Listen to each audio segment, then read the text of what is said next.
Stepmother accused of gold digging must prove love to billionaire husband's suspicious children. The morning sun streamed through the floor-to-ceiling windows of the Campbell mansion, casting golden rays across marble floors that had witnessed 3 generations of family drama. But nothing could have prepared those walls for the words that would shatter the fragile peace Emma Brown had tried so desperately to build. "You married my father for his money, and we all know it." Ava Campbell's voice cut through the air like a blade, each word precisely calculated to draw blood. At 28, she carried herself with the entitled grace of someone who had never been denied anything, until Emma had walked into their lives 6 months ago and stolen her father's heart. Emma stood frozen in the marble foyer, her elegant composure cracking like ice under pressure. Her warm brown eyes, usually so steady and confident, flickered with a pain she couldn't quite hide. The expensive silk blouse Noah had bought her last week suddenly felt like armor that wasn't thick enough to protect her from this assault. The tension in the room was electric, crackling with unspoken accusations and buried resentments. Noah Campbell's jaw clenched as he watched his wife's hands tremble slightly at her sides. At 52, he had built an empire worth billions, commanded boardrooms full of powerful executives, yet here he stood. Torn between defending the woman he was falling deeper in love with and protecting his children from what they saw as an unforgivable betrayal. The morning coffee Emily Winters had just finished brewing grew cold on the kitchen counter, its rich aroma mixing with the scent of Emma's jasmine perfume and the unmistakable smell of fear. The sound of Emma's heels on marble echoed like gunshots in the silence that followed Ava's declaration. "That's enough, Ava." Noah's voice carried the authority that had built his tech empire, but beneath it, Emma could hear something that made her heart race, not just anger, but fierce protectiveness. The way he stepped slightly closer to her, his tall frame creating a shield between her and his daughter's venom, sent heat racing through her veins despite the coldness of the moment. But Ava wasn't finished. She had been planning this confrontation for weeks, gathering evidence, building her case like the corporate lawyer she was trained to be. "Dad, it's only been 3 years since Mom died, and now you've rushed into marriage with a woman who conveniently gave up her little nonprofit job to focus on being your wife. How convenient that love struck right when she needed financial security." Emma's hands clenched into fists at her sides, her manicured nails digging into her palms. The accusation hit exactly where she was most vulnerable, her deepest fear that people saw only a gold digger when they looked at her marriage. But instead of shrinking away, something fierce sparked in her chest. She had faced down skeptical social workers, hostile foster families, and funding committees full of men who thought a young black woman had no business running a nonprofit. She wouldn't cower now. "That's enough, Ava." Noah's voice carried the authority that had built his tech empire, but beneath it, Emma could hear something that made her heart race, not just anger, but fierce protectiveness. The way he stepped directly in front of her, his tall frame creating an unshakable shield between her and his daughter's venom, sent warmth racing through her veins despite the coldness of the moment. If you haven't already, hit that subscribe button and join our Dear Love Diaries family. Your special place in this community of heartfelt stories is waiting for you. These passionate journeys of souls connecting against all odds have brought together thousands of beautiful hearts just like yours. Make sure you hit the bell too, so you'll know immediately when a new story unfolds in our diary of love. The stakes were crystal clear in that moment of suspended animation. Emma would have to prove her love wasn't about money while Noah faced an impossible choice between his children's approval and his heart's deepest desire.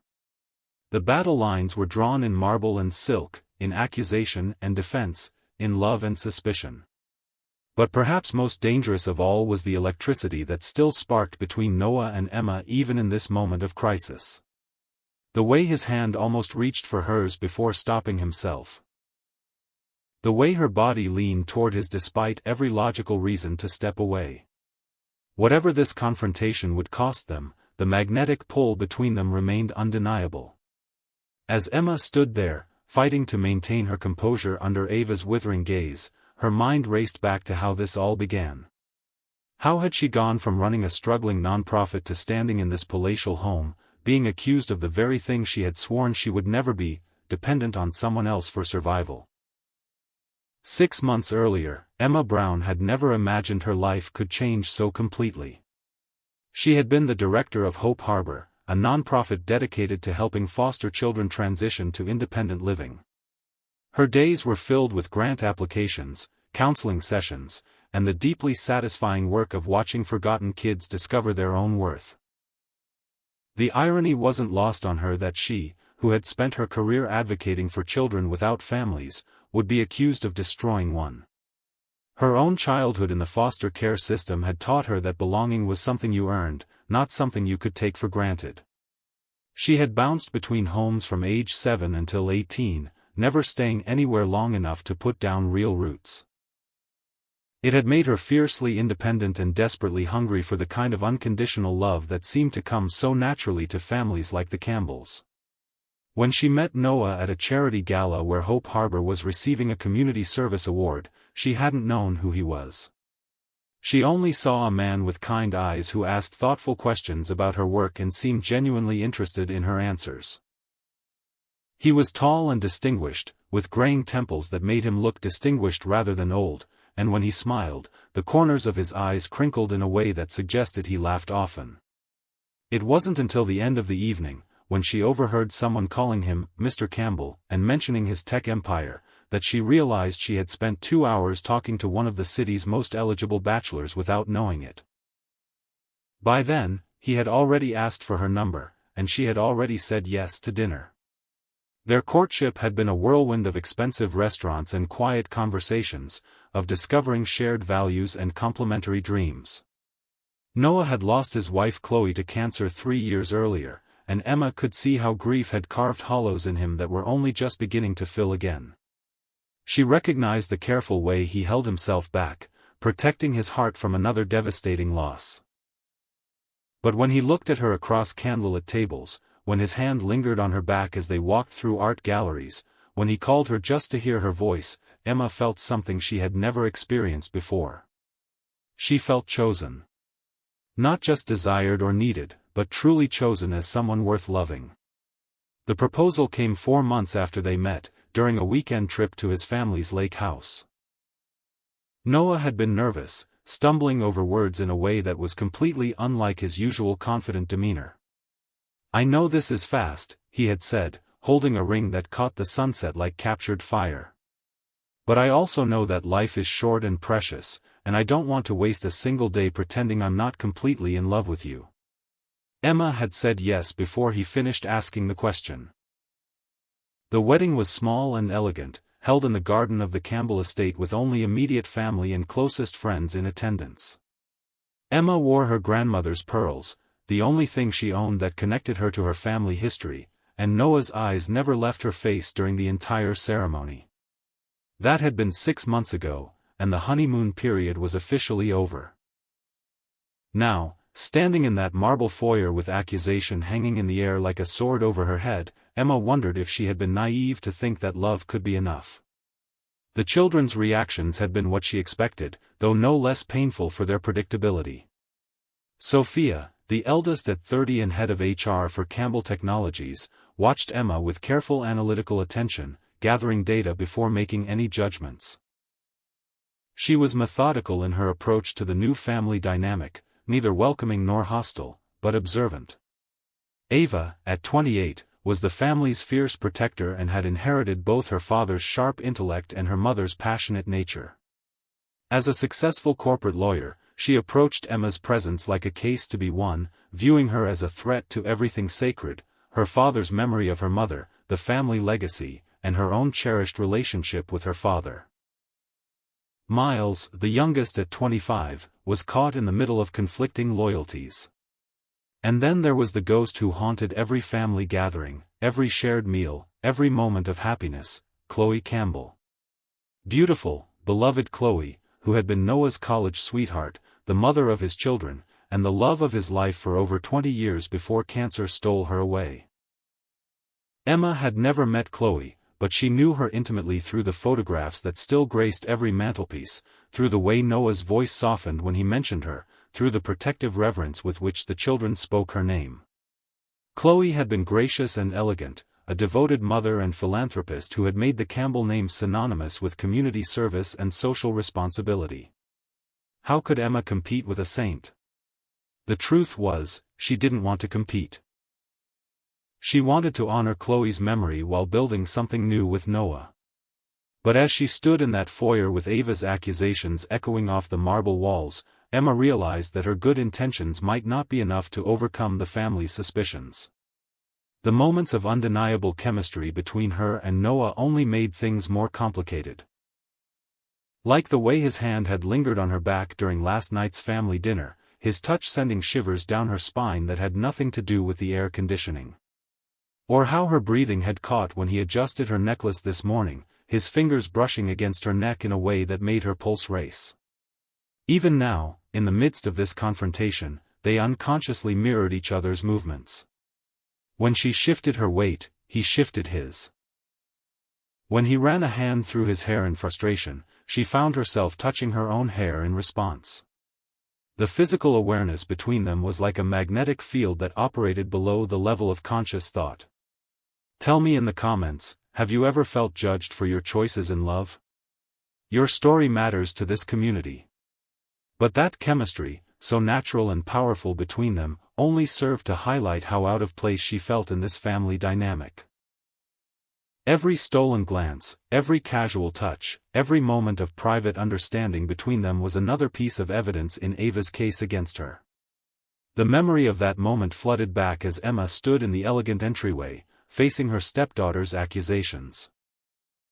The same fierce independence that had carried her through foster care, through building Hope Harbor from nothing, through every challenge life had thrown at her, now straightened her spine in this marble fortress that had never quite felt like home.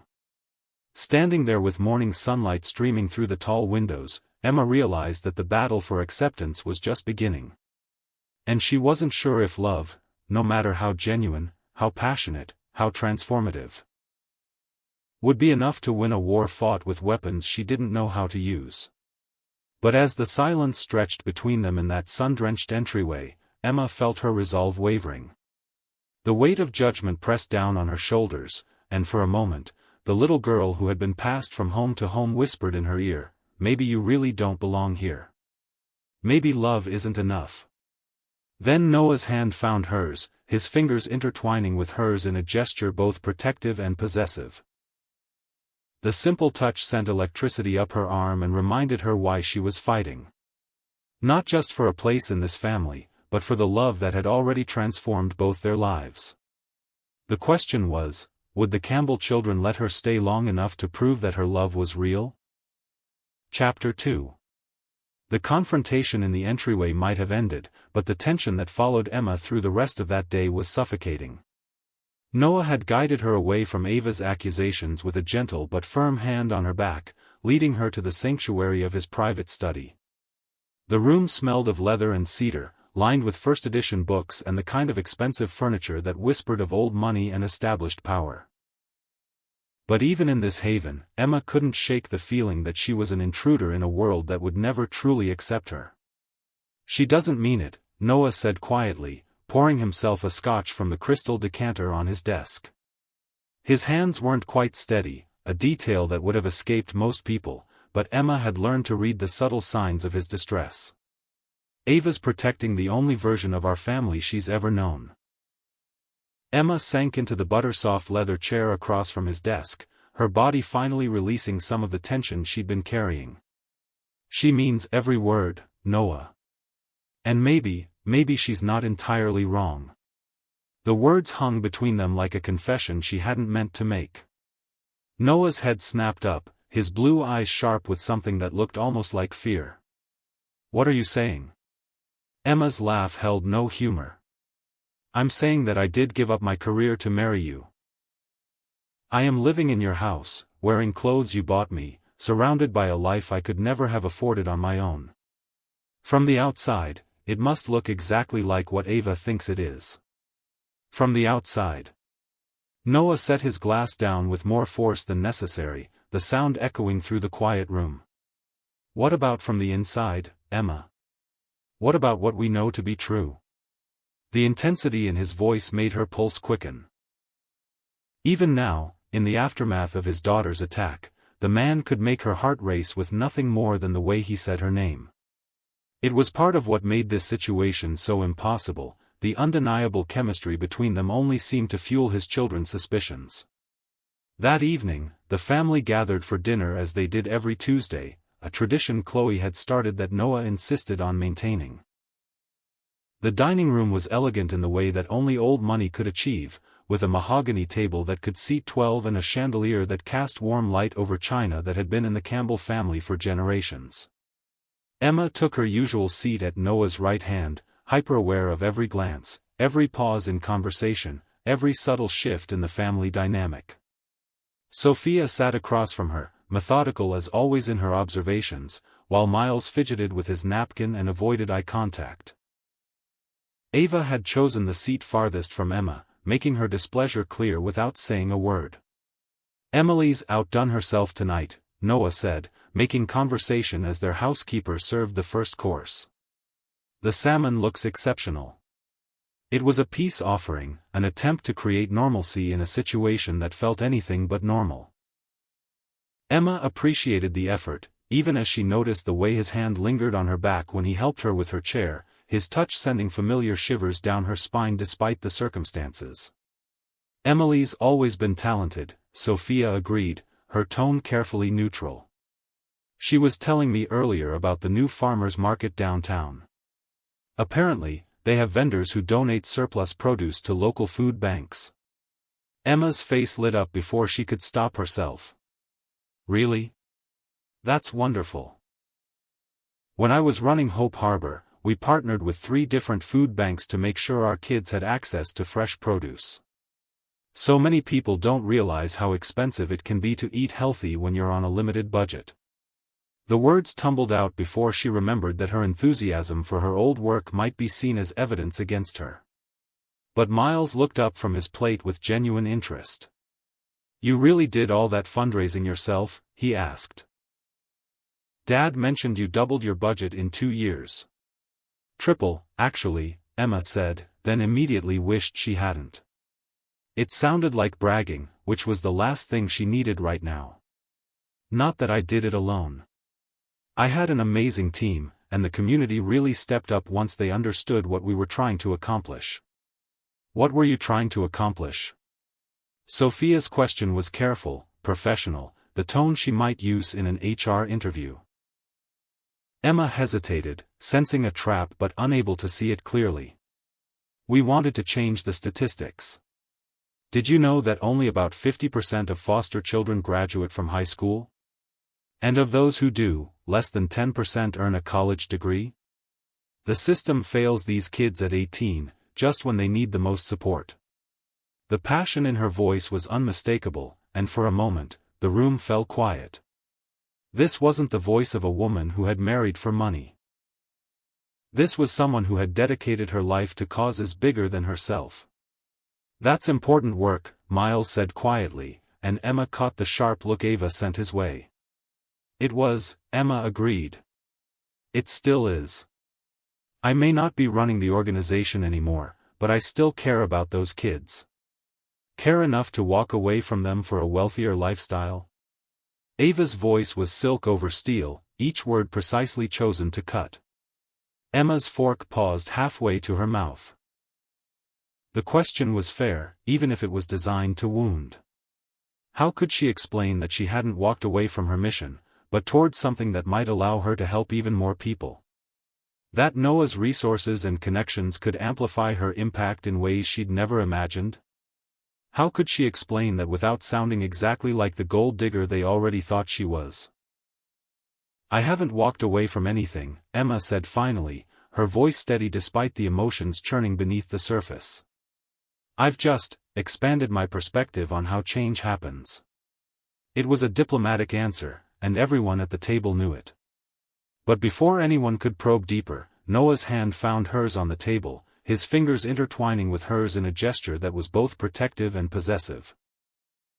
"Emma's transition has been about partnership," he said, his voice carrying the quiet authority that had built his empire. "We're exploring ways to combine our resources and networks to create bigger impact." The touch of his hand sent electricity racing up Emma's arm, and she had to fight to keep her expression neutral. Even now, in the middle of family warfare, her body responded to his with an intensity that felt almost inappropriate. The way his thumb traced small circles on her palm beneath the table made it difficult to concentrate on the conversation. But that same gesture that comforted Emma only seemed to inflame Ava's suspicions. Her dark eyes tracked the movement with laser focus, cataloging every sign of intimacy as evidence in her case against Emma's character. After dinner, Emma found herself alone in the conservatory, seeking refuge among the jasmine and gardenias that filled the glass-walled room with their heady fragrance. The space had become her favorite in the house, peaceful and beautiful, with soft lighting that made everything feel like a dream. She was so lost in thought that she didn't hear Noah approach until his arms slipped around her waist from behind, pulling her back against his chest. The familiar warmth of his body made her relax into his embrace despite everything that had happened. "I'm sorry about Ava," he murmured against her ear, his breath sending shivers down her neck. "She's hurting, and she's taking it out on you." Emma leaned into his strength, allowing herself this moment of vulnerability. "She's not wrong, though. I did marry you knowing it would change my life completely. I did give up my independence to be here." "You gave up a job," Noah corrected, turning her in his arms so they were face to face. "Not your independence. Not your identity. Not your mission in life." The intensity in his blue eyes made her breath catch. Even after 6 months of marriage, the man could still make her feel like a teenager with her first crush. His hands came up to frame her face, thumbs tracing the line of her cheekbones with a tenderness that made her heart ache. "Emma, look at me," he said softly. "Do you regret it? Any of it?" The question hung between them in the jasmine-scented air. It was the question she'd been afraid to ask herself, the one that had been gnawing at her since Ava's accusations that morning. "No," she whispered, and meant it. "I regret that your children think I'm using you. I regret that loving you might cost you your relationship with them. But I don't regret choosing you, Noah. I don't regret choosing us." The kiss that followed was inevitable, desperate, and tinged with the fear that this might be one of their last moments of peace. Noah's mouth moved against hers with a hunger that spoke of his own fears, his own desperate need to hold on to what they'd built together. When they finally broke apart, both breathing hard, Emma rested her forehead against his chest and listened to the rapid beating of his heart. "We'll figure this out," Noah said, his voice rough with emotion. "I won't let them drive you away." But even as Emma nodded against his chest, she wondered if the choice would ultimately be his to make. Love might have brought them together, but family loyalty and social expectations were powerful forces. And she was learning that sometimes love wasn't enough to overcome the weight of other people's judgments. The sound of footsteps on marble made them spring apart, and Emma's heart sank when she saw Miles standing in the doorway to the conservatory. His young face was conflicted, caught between embarrassment at interrupting and something that looked almost like understanding. "I'm sorry," he said quickly. "I didn't mean to. I was just looking for—" "It's fine, Miles," Noah said, though Emma could hear the frustration in his voice at being interrupted. "What did you need?" Miles shifted uncomfortably, his eyes darting between his father and stepmother. "I wanted to talk to Emma, actually. About what Ava said this morning." Emma's stomach dropped. Another confrontation was the last thing she could handle right now, but she forced herself to nod. "Of course." Noah started to speak, but Emma placed a gentle hand on his arm. "It's okay," she said softly. "Miles and I should talk." After Noah reluctantly left them alone, Miles perched on the edge of one of the wicker chairs, looking younger than his 25 years. The silence stretched between them until Emma couldn't stand it anymore. "You want to know if she's right," Emma said quietly. "If I married your father for his money?" Miles looked up, surprised by her directness. Yeah. I guess I do." Emma appreciated his honesty, even if it hurt. What would convince you either way? I don't know, Miles admitted. Ava thinks the evidence is obvious. Dad clearly thinks she's wrong. Sophia's still gathering data. And I'm just confused. Emma studied his face, seeing genuine conflict there rather than accusation. This was her opening, her chance to reach at least one of Noah's children. Can I tell you something about foster care? She asked unexpectedly. Miles blinked. Okay. When you're in the system, you learn very quickly that everything can be taken away. Your room, your school, your friends, the family you're living with, nothing is permanent. So you develop this survival instinct to never depend on anyone else for your basic needs. Financial independence becomes almost sacred because it's the only real security you have. She paused, watching his face to see if he was following her logic. The idea of giving up that independence, of putting myself in a position where someone else controls my financial security, it goes against every instinct I developed growing up. If I wanted money, Miles, there were much easier ways to get it than falling in love with your father. Like what? The question was curious rather than challenging. Emma smiled sadly. Like marrying someone I didn't love. Like staying in my safe, predictable life running a non-profit. Like keeping my emotional walls up and never risking my heart on something as uncertain as love. Miles was quiet for a long moment, processing her words. Finally, he spoke. Mom used to say that the biggest risk in life was not taking any risks at all.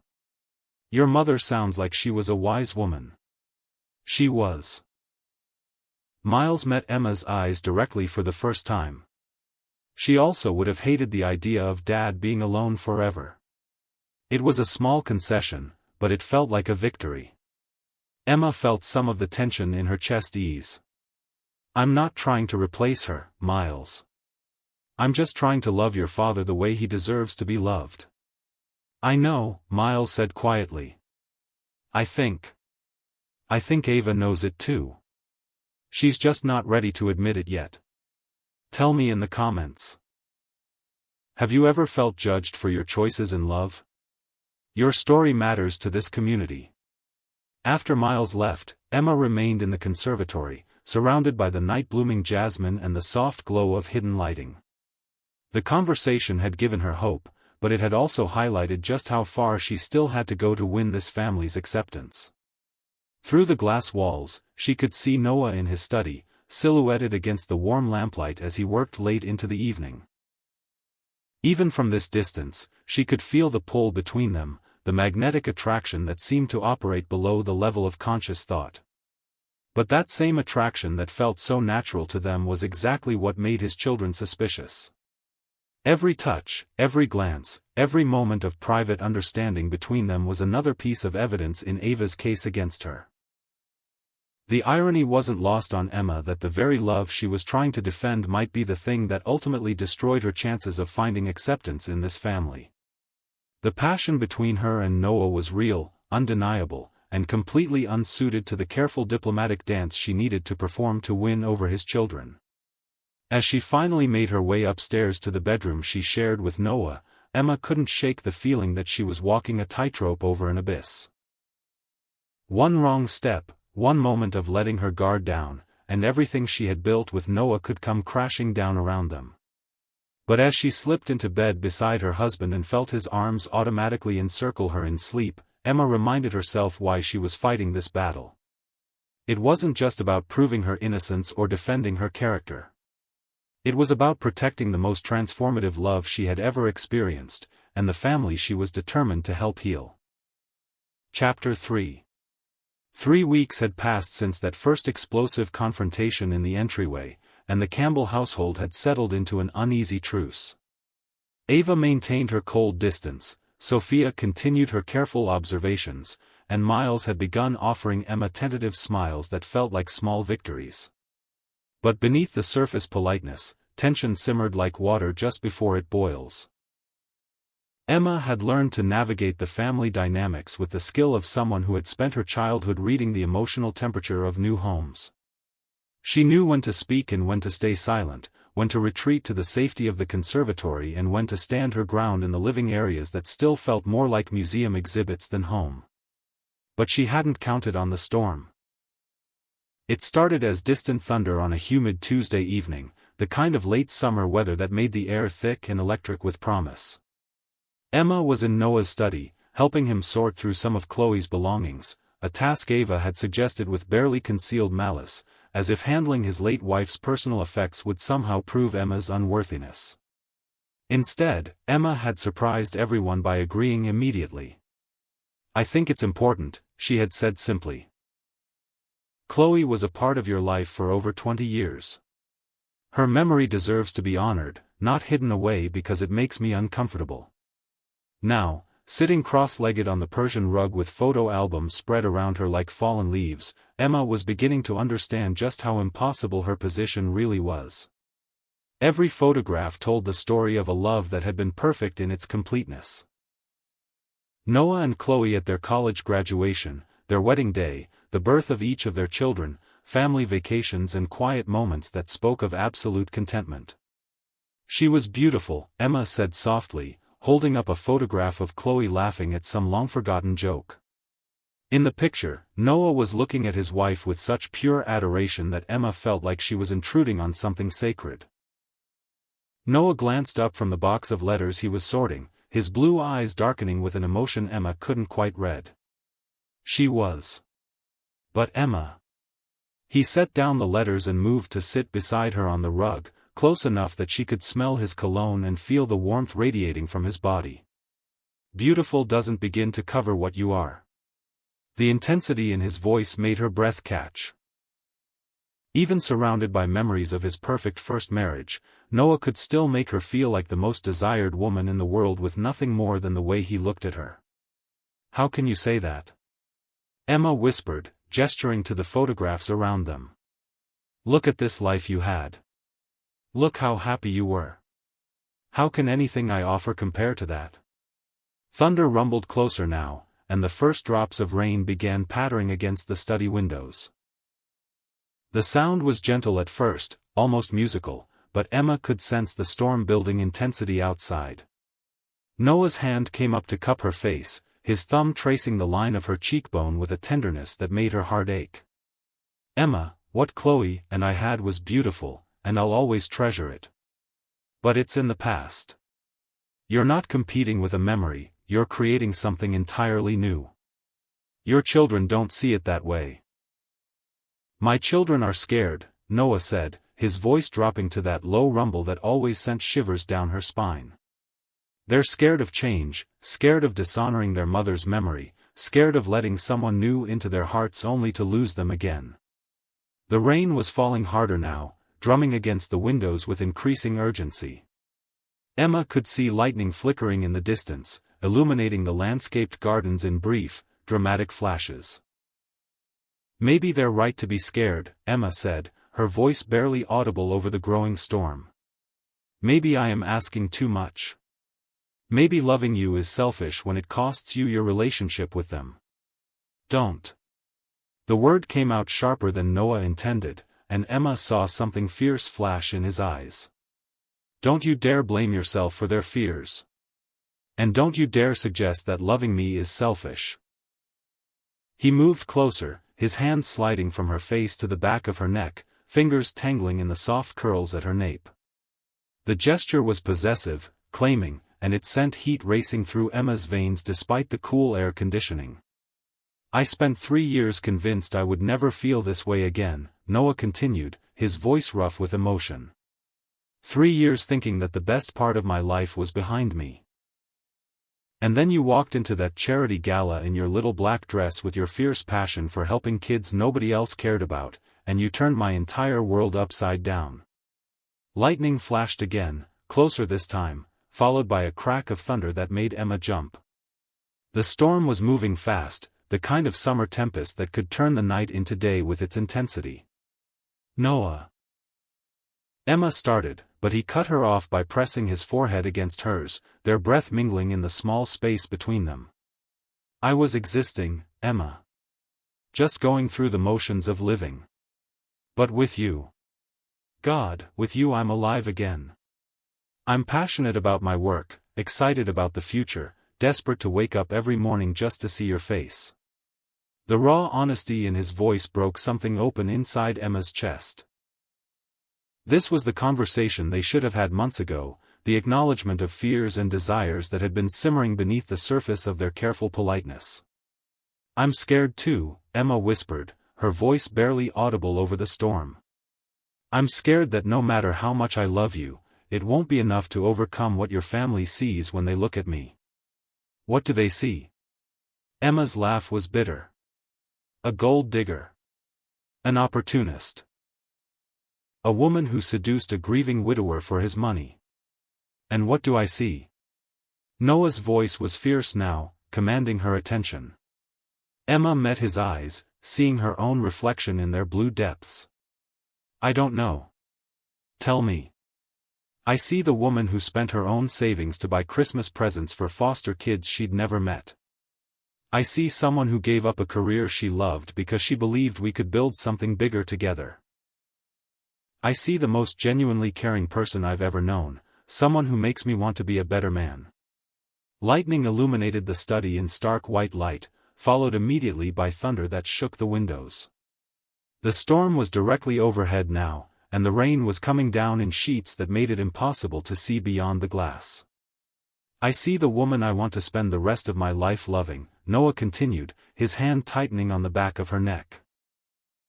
"Not because you need my money, but because I need your heart."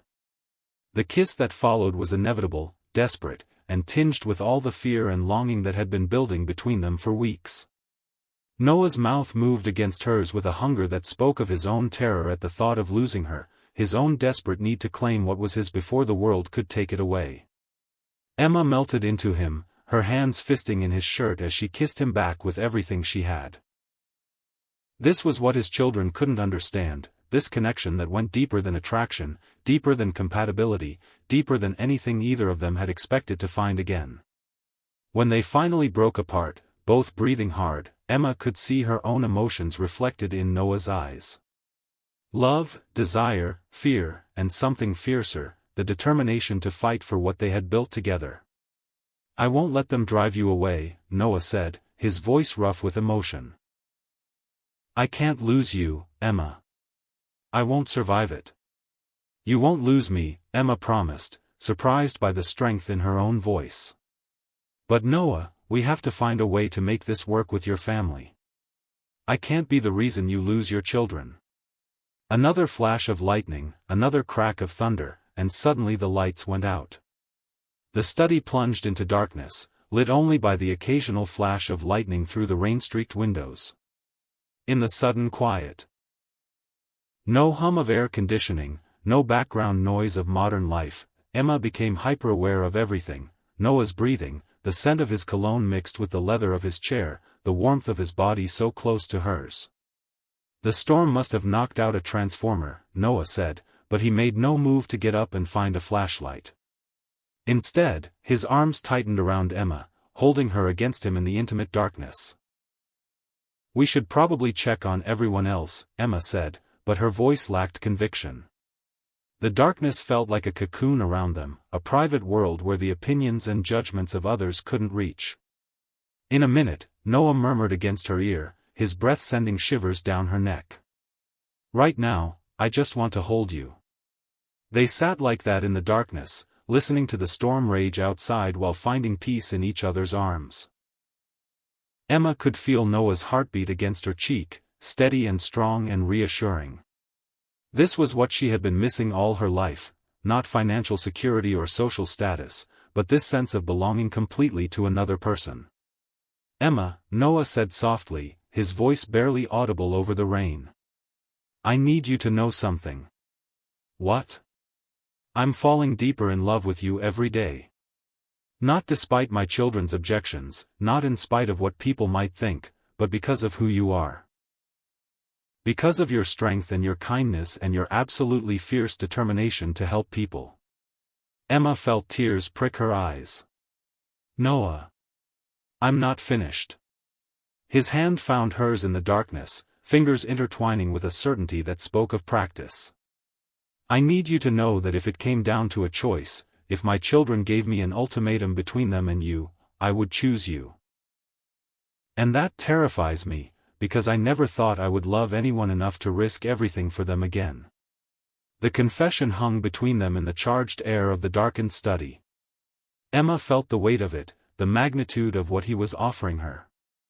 It was everything she had hoped to hear and everything that scared her most. "I would never ask you to make that choice," Emma said finally. "I know. That's part of why I love you." Lightning flashed again, illuminating them briefly in stark white light, Noah's face intense and vulnerable, Emma's eyes wide with emotion. In that split second of visibility, they could see the truth written in each other's expressions. This was the moment everything changed. The thunder that followed was immediate and deafening, shaking the house to its foundations. And in the aftermath of that cosmic exclamation point, they heard footsteps in the hallway, voices calling out to check if everyone was okay. "Dad? Emma? Are you all right in there?" It was Miles, sounding concerned. "We're fine," Noah called back, but his voice was rough with the emotions he'd been holding back. "I've got flashlights," came Sophia's practical voice. "The generator should kick in soon." As the voices moved away down the hall, Emma felt the outside world creeping back into their private sanctuary. Soon there would be light again, and with it, the return of careful distances and polite facades. But something fundamental had shifted in the darkness of the storm. "Noah," Emma whispered urgently, sensing their time alone was almost over. "I need you to know something too. Tell me. I love you enough to fight for this family. All of it. Even the parts that don't want me here yet." "Emma. No, listen. Your children aren't the enemy. They're scared and hurting and trying to protect something precious. I understand that because I would do the same thing in their position. But love doesn't divide, Noah. It multiplies. There's room in your heart for all of us, and I'm going to prove that to them." The lights flickered back on suddenly, flooding the study with warm yellow light that made them both blink. They were still sitting close together on the Persian rug, surrounded by photographs of Noah's first family, but something had changed. The woman who had been questioning her place in this household was gone, replaced by someone who had found her fighting spirit. As they heard footsteps approaching the study again, Emma squeezed Noah's hand one more time. "I'm not going anywhere," she said simply. "And I'm not going to let them push me away. This family is worth fighting for." When Ava appeared in the doorway moments later, flashlight in hand and concern etched on her face despite her antagonism toward Emma, she found them still sitting together among the photographs. But instead of the guilt or defensiveness she might have expected, she saw something that made her pause. Emma was holding a picture of Chloe and the children at Christmas 3 years ago, the last one before Chloe's diagnosis. Her face was soft with genuine emotion as she studied the image. "She looks so happy here," Emma said to Noah, unaware that Ava was watching. "I can see where Miles gets his smile." It was such a simple observation, but it caught Ava off guard. This wasn't the reaction of a woman trying to erase the past or compete with a memory. This was someone trying to understand and honor what had come before. For just a moment, Ava saw her stepmother through different eyes. Not as a threat or an interloper, but as a woman who was trying to love not just her father, but his entire complicated history.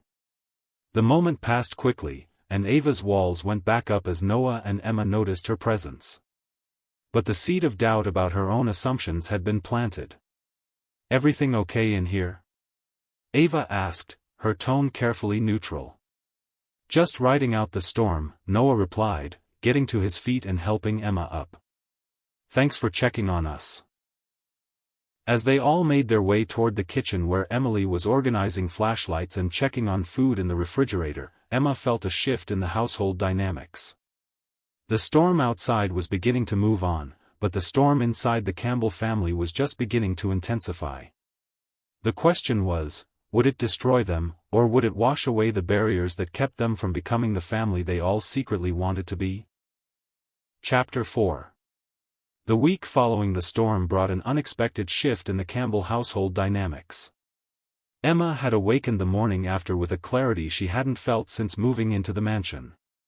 The woman who had been tiptoeing around family sensitivities was gone, replaced by someone who understood that love sometimes required courage more than diplomacy. Her first act of rebellion was small but significant.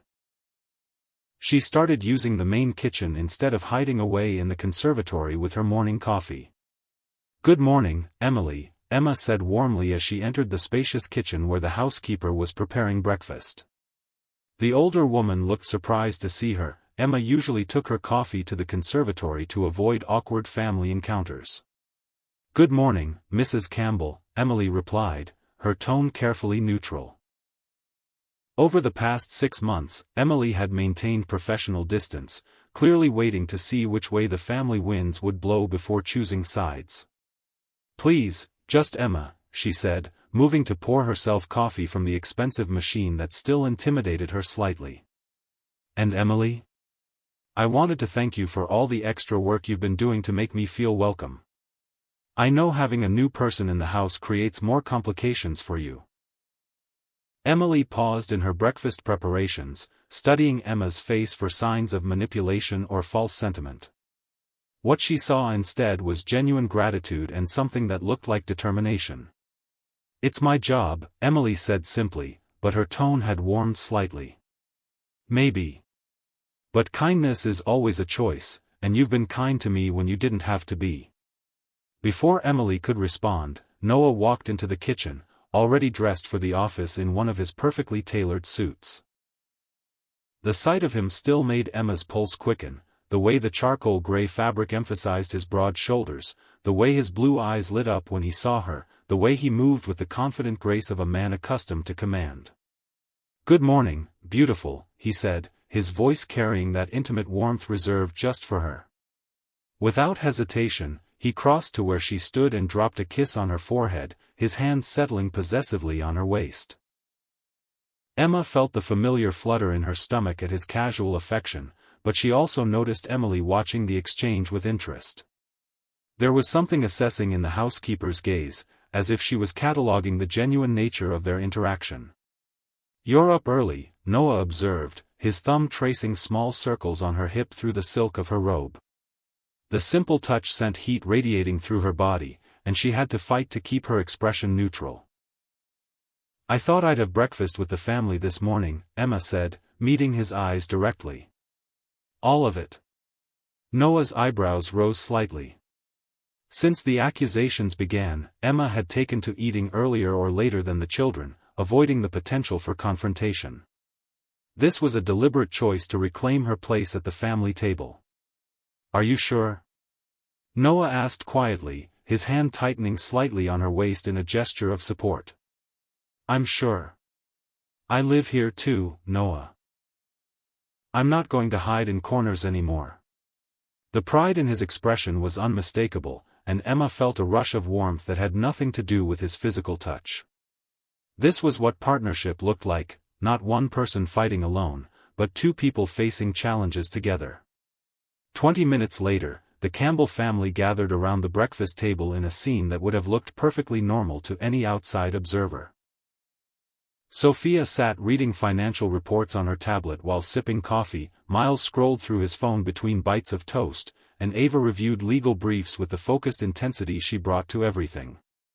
But Emma could feel the undercurrents of tension, the way conversations paused when she entered the room, the careful way everyone avoided direct interaction with her. "The Patterson merger documents came in yesterday," Sophia said to Noah, breaking the morning silence. "Legal wants to schedule a review meeting for Friday." "Good. Emma, did you see the article about the new literacy program downtown?" Noah asked, deliberately including her in the conversation. "It's exactly the kind of initiative you were telling me about." Emma felt 3 pairs of eyes focus on her with varying degrees of interest and suspicion. "The one partnering with the library system?"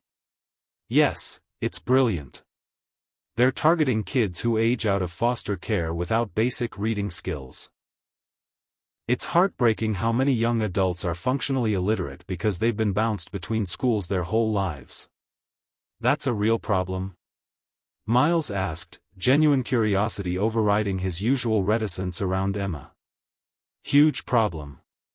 When you're moved from home to home, school to school, the gaps in education become chasms.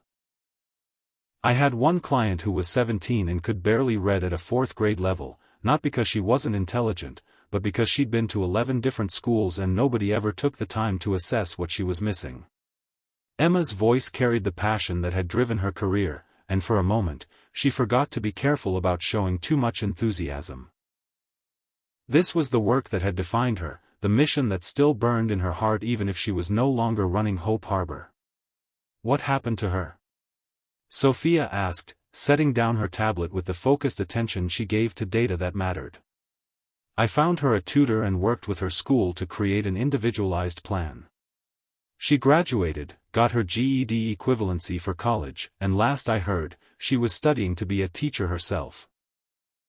She wanted to make sure no other kid fell through the cracks the way she almost did. The pride in Emma's voice was unmistakable, and even Ava looked up from her legal briefs. This wasn't the calculating gold digger of her imagination, this was someone who had dedicated her life to causes bigger than herself. That must have been incredibly rewarding, Sophia said thoughtfully. It was. Each success story felt like. Emma paused, searching for the right words. Like proof that every kid matters, no matter where they come from or what their circumstances are. It's why I could never really stop caring about that work, even when life circumstances changed. She felt Noah's hand find hers under the table, his fingers intertwining with hers in a gesture of support that sent familiar electricity up her arm. The simple touch grounded her, reminded her that she wasn't fighting this battle alone. You could always volunteer, Miles suggested hesitantly. I mean, if you wanted to stay involved without the administrative headaches. It was a small olive branch, but Emma felt her heart lift at the gesture. I've been thinking about that, actually. There are so many ways to help beyond running an organization. The Campbell Foundation has education initiatives, Sophia added, her analytical mind already connecting dots. If you were interested in exploring partnerships. That's something I'd love to discuss, Emma said, careful not to sound too eager. The last thing she needed was for them to think she was angling for access to family money for her causes. But as breakfast continued, Emma noticed a subtle shift in the family dynamic. Sophia asked follow-up questions about literacy programs. Miles mentioned a photography project he'd been considering about homelessness among youth aging out of foster care. Even Ava, though still distant, listened with the careful attention she gave to testimony in court.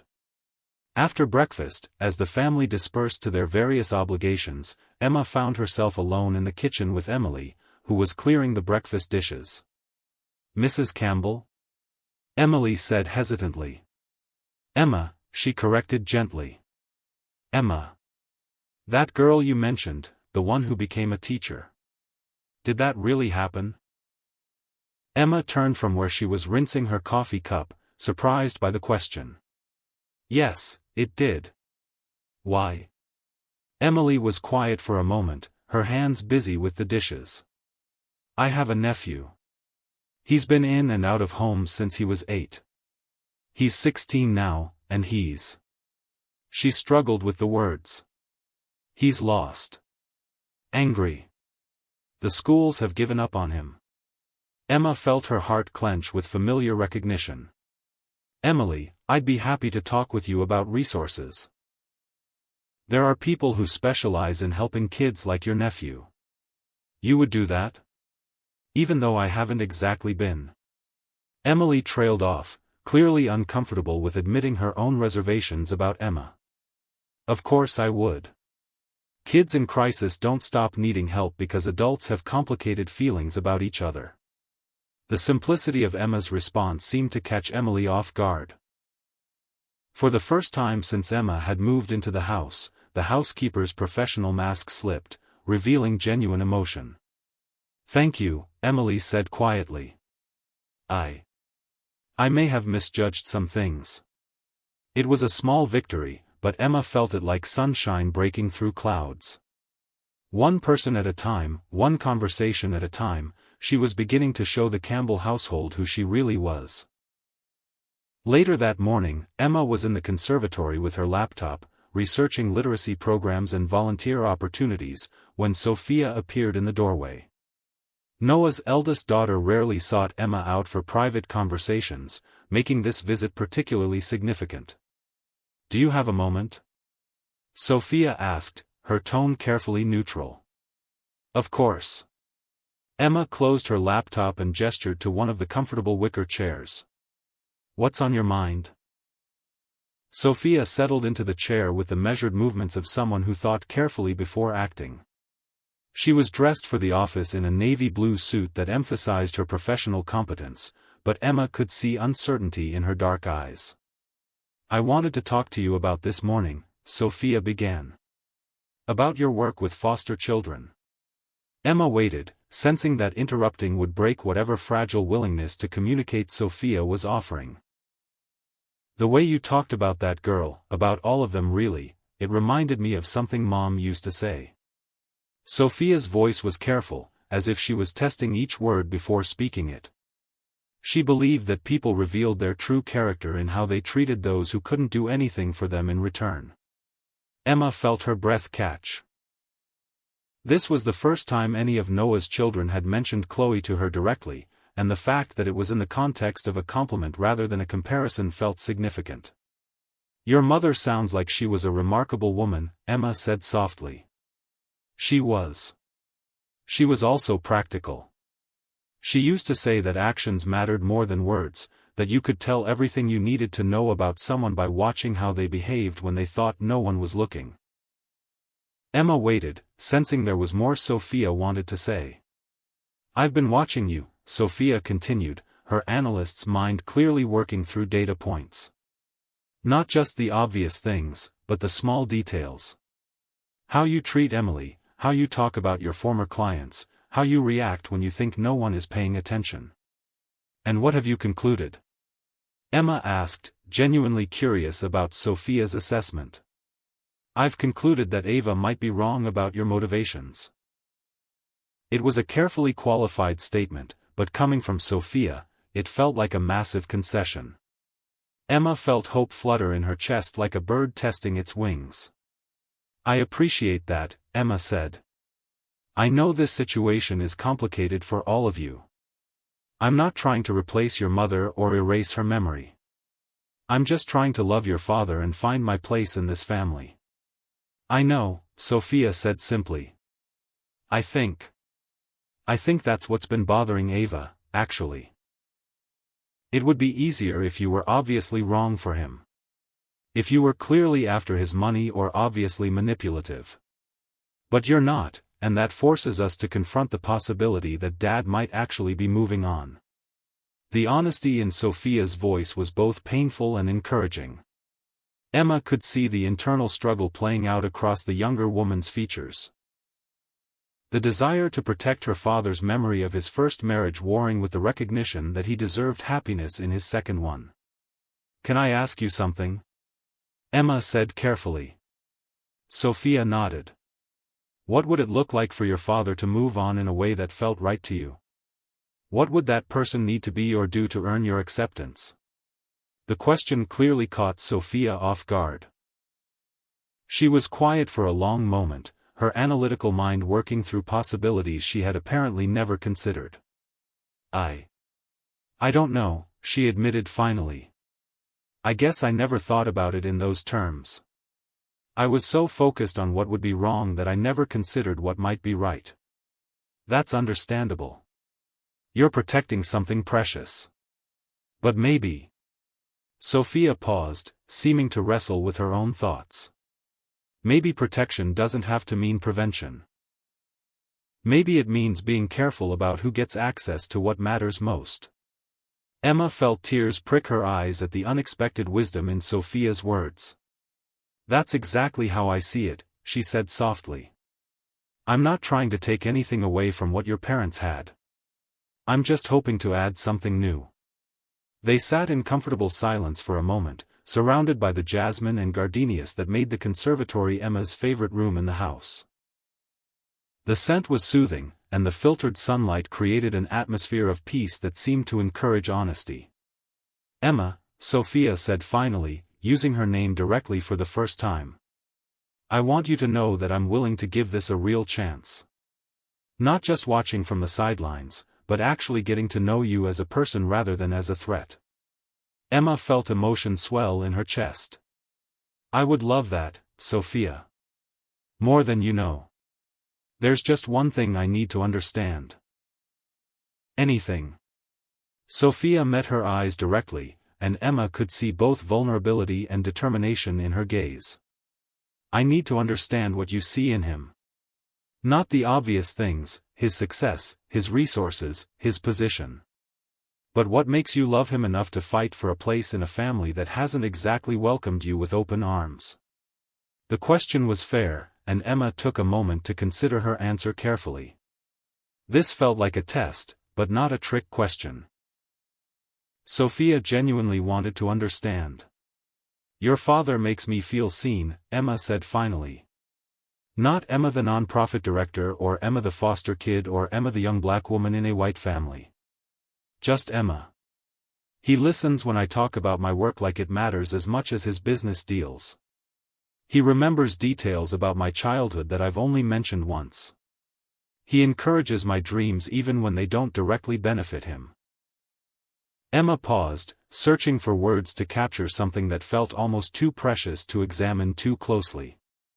"But more than that, he makes me want to be braver. More generous. More willing to take risks for something beautiful. Before I met Noah, I was content with my small, safe life.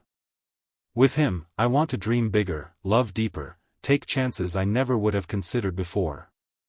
Sophia was quiet, processing Emma's words with the same careful attention she gave to complex HR issues.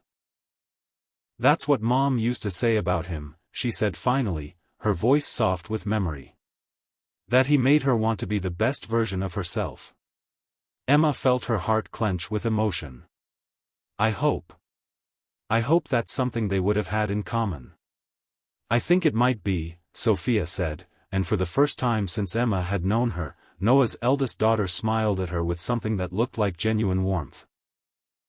As Sophia left the conservatory to head to the office, Emma remained among the flowering plants, feeling something fundamental shift in her understanding of this family. One conversation at a time, one moment of honesty at a time, the walls were beginning to come down. But she knew the hardest battle was still ahead. Miles was beginning to soften, Sophia was opening her mind to possibilities, and Emily was starting to see Emma as a person rather than a threat. Ava, however, remained resolutely opposed to everything Emma represented. And until Noah's middle daughter could find a way to accept her father's new life, the Campbell family would remain fractured. Emma was beginning to understand that winning Ava's acceptance wouldn't just require proving her love was genuine, it would require helping the young woman work through her own grief and fear about what her father's happiness might cost them all. Has your love ever been tested by outside opinions? Share your experience below. This community supports authentic love stories. The real question was, would love and patience be enough to heal wounds that ran deeper than suspicion, deeper than family loyalty, all the way down to the terrifying possibility that letting someone new in meant letting go of someone irreplaceable? As Emma sat in the afternoon sunlight filtering through the conservatory glass, she realized that the next phase of this battle would require not just courage, but wisdom. She was fighting for more than her place in Noah's heart, she was fighting for the chance to help this family learn how to love without fear, how to honor the past while embracing the future. And she was just beginning to understand what that might cost all of them. Chapter 5. The fragile progress Emma had made with Noah's family shattered on a Tuesday morning that started like any other. She was in the conservatory with her laptop, coordinating volunteer opportunities with 3 different literacy programs, when her phone buzzed with a text from her former assistant at Hope Harbor. "Emma, you need to see this." Check City Talk blog, gossip section. I'm so sorry. Emma's stomach dropped as she opened her browser and navigated to the local gossip site that specialized in society scandals and business drama.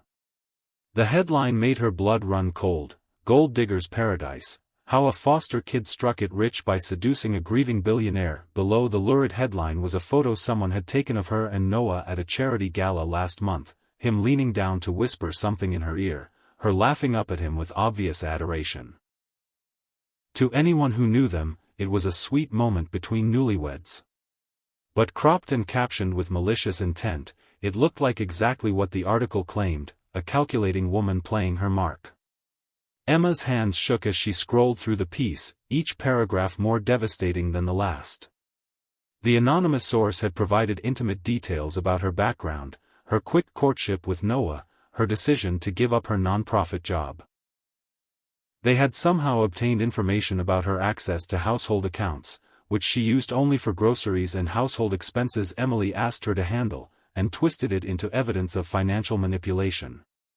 But the most crushing blow came in the final paragraphs. Sources close to the Campbell family confirm that the children are devastated by their father's obvious midlife crisis. She appeared out of nowhere just when he was most vulnerable, says a family friend. It's textbook predatory behavior: find a lonely widower with money and make him think you're his second chance at love. Emma felt physically sick as she read the words. Someone with intimate knowledge of the family dynamics had fed this information to the blogger. Someone who knew about her background, her marriage timeline, her access to family finances. Someone inside the Campbell household had betrayed her. The conservatory door opened behind her, and Emma quickly closed the laptop, but not before Noah saw the stricken expression on her face. "What's wrong?" he asked immediately, crossing to her with the quick strides of a man accustomed to handling crises. Emma's throat felt raw, as if she'd been screaming. Someone talked to City Talk blog. About us. About me. Noah's face went very still, the kind of stillness that preceded either explosion or deadly calm. Show me. With trembling fingers, Emma reopened the laptop and turned it toward him. She watched his face as he read, saw the muscle in his jaw tighten with each paragraph, saw his knuckles go white where he gripped the back of her chair. "Son of a bitch," he said quietly, his voice carrying a fury that made Emma shiver. "Who would do this? Someone who knows about my foster care background. Someone who knows I have access to household accounts. Someone who knows how your children feel about our marriage." Emma's voice was hollow with the realization that was crystallizing in her mind. Someone who lives in this house. Noah's eyes met hers, and she could see that he was reaching the same devastating conclusion. The betrayal hadn't come from some outside investigator or gossipy acquaintance. It had come from someone they trusted, someone with access to their most private moments and vulnerable conversations. Before either of them could say anything else, the conservatory door burst open and Ava stormed in, her phone clutched in her hand and her face flushed with anger. "Are you happy now?" Ava demanded, waving her phone at Emma. "Your little gold-digging scheme is all over the internet. Do you have any idea what this is going to do to Dad's reputation? To the company?" Emma felt something cold settle in her chest. "I didn't leak this story, Ava. Oh please. Who else would benefit from painting yourself as the poor little foster kid who fell in love with the big bad billionaire? It's practically a fairy tale designed to make people sympathetic to your cause. That's enough." Noah's voice cut through Ava's tirade like a blade. Emma didn't write this article, and she certainly didn't provide the information for it. Then who did? Ava shot back. Who else knows all these details about her background, about the timeline of your relationship, about her access to family money? The implication hung in the air like poison gas. Emma could see the moment when Noah realized what his daughter was suggesting, that the leak had come from inside the family, possibly even from Ava herself. "You're upset," Noah said carefully, his voice taking on the measured tone he used in the most dangerous business negotiations. We're all upset. But let's not say things we can't take back. I'm not upset, Dad. I'm vindicated. Ava's voice was cold with satisfaction. I told you she was using you, and now the whole world can see it too. Emma stood up slowly, feeling something shift inside her chest. The hurt and shock were still there, but underneath them was rising an anger that burned clean and bright. She had spent 6 months walking on eggshells, trying to prove herself worthy of acceptance, allowing Ava's accusations to make her question her own motives.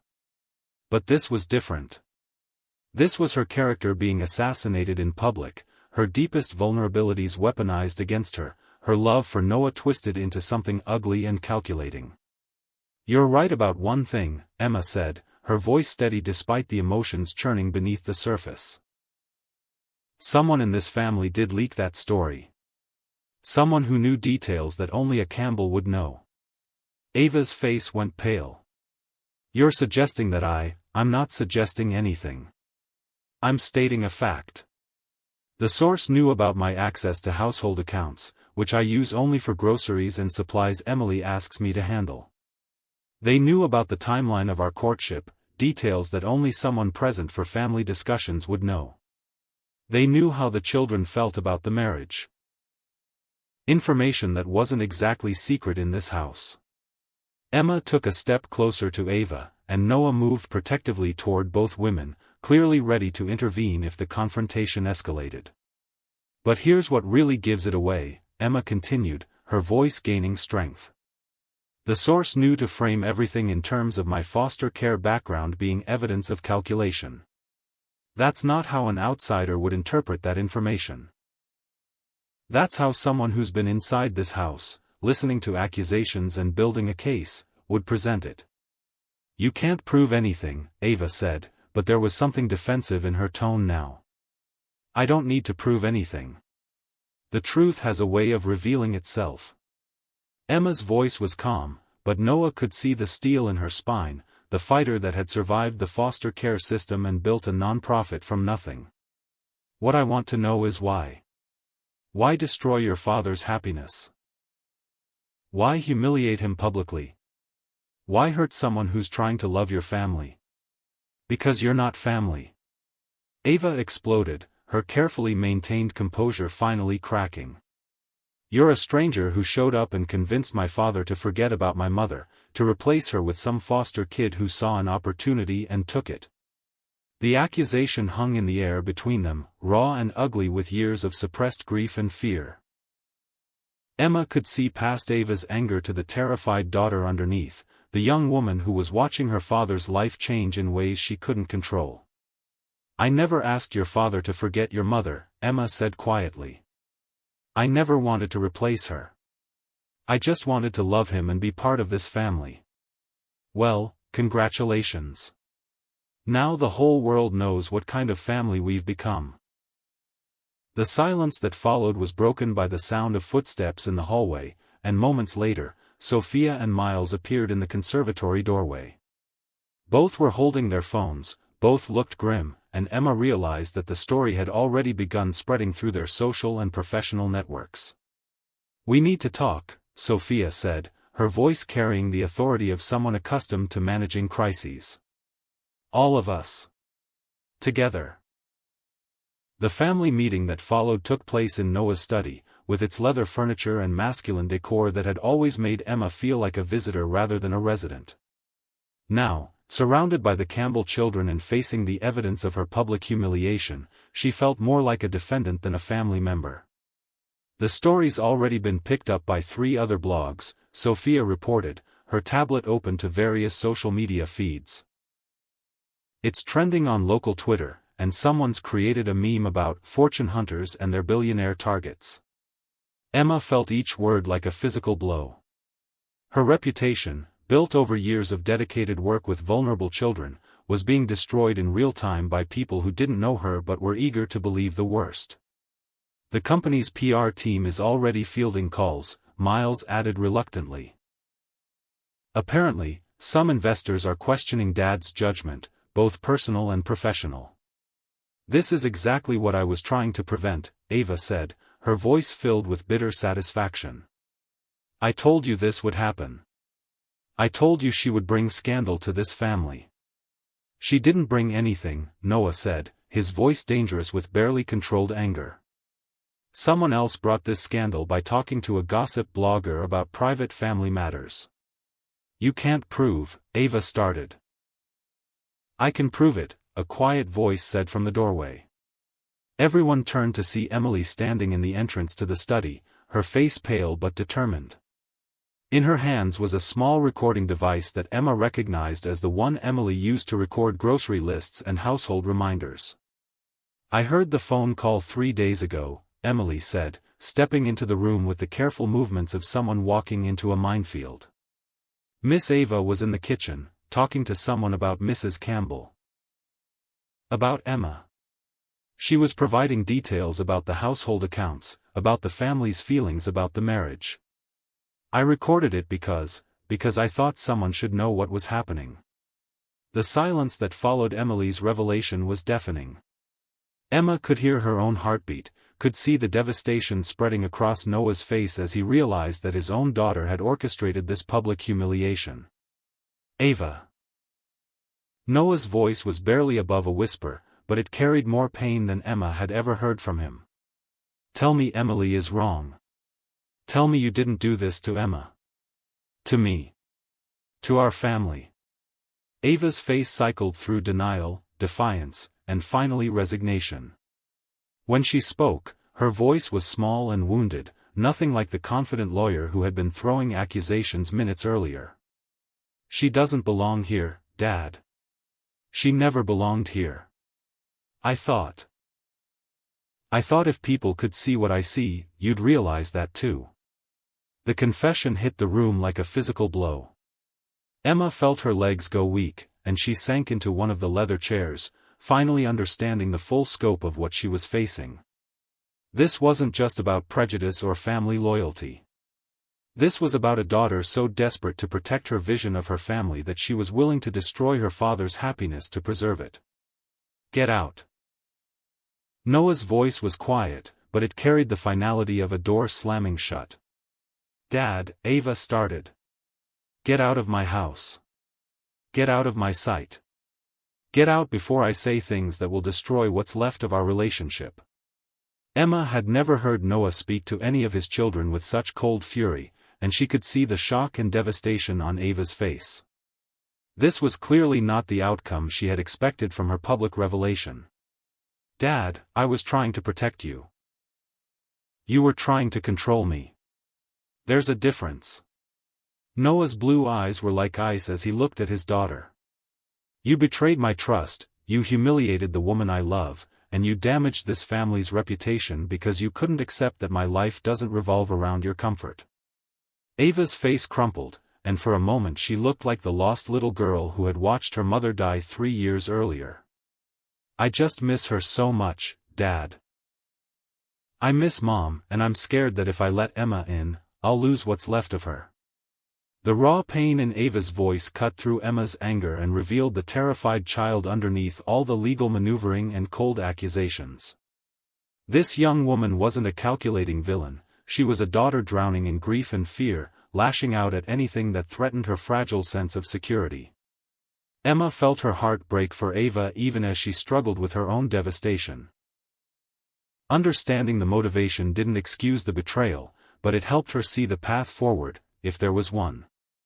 Ava, Emma said softly, and everyone in the room turned to look at her in surprise. I understand why you did this. I understand that you're scared and hurting and trying to protect something precious. But destroying your father's happiness won't bring your mother back.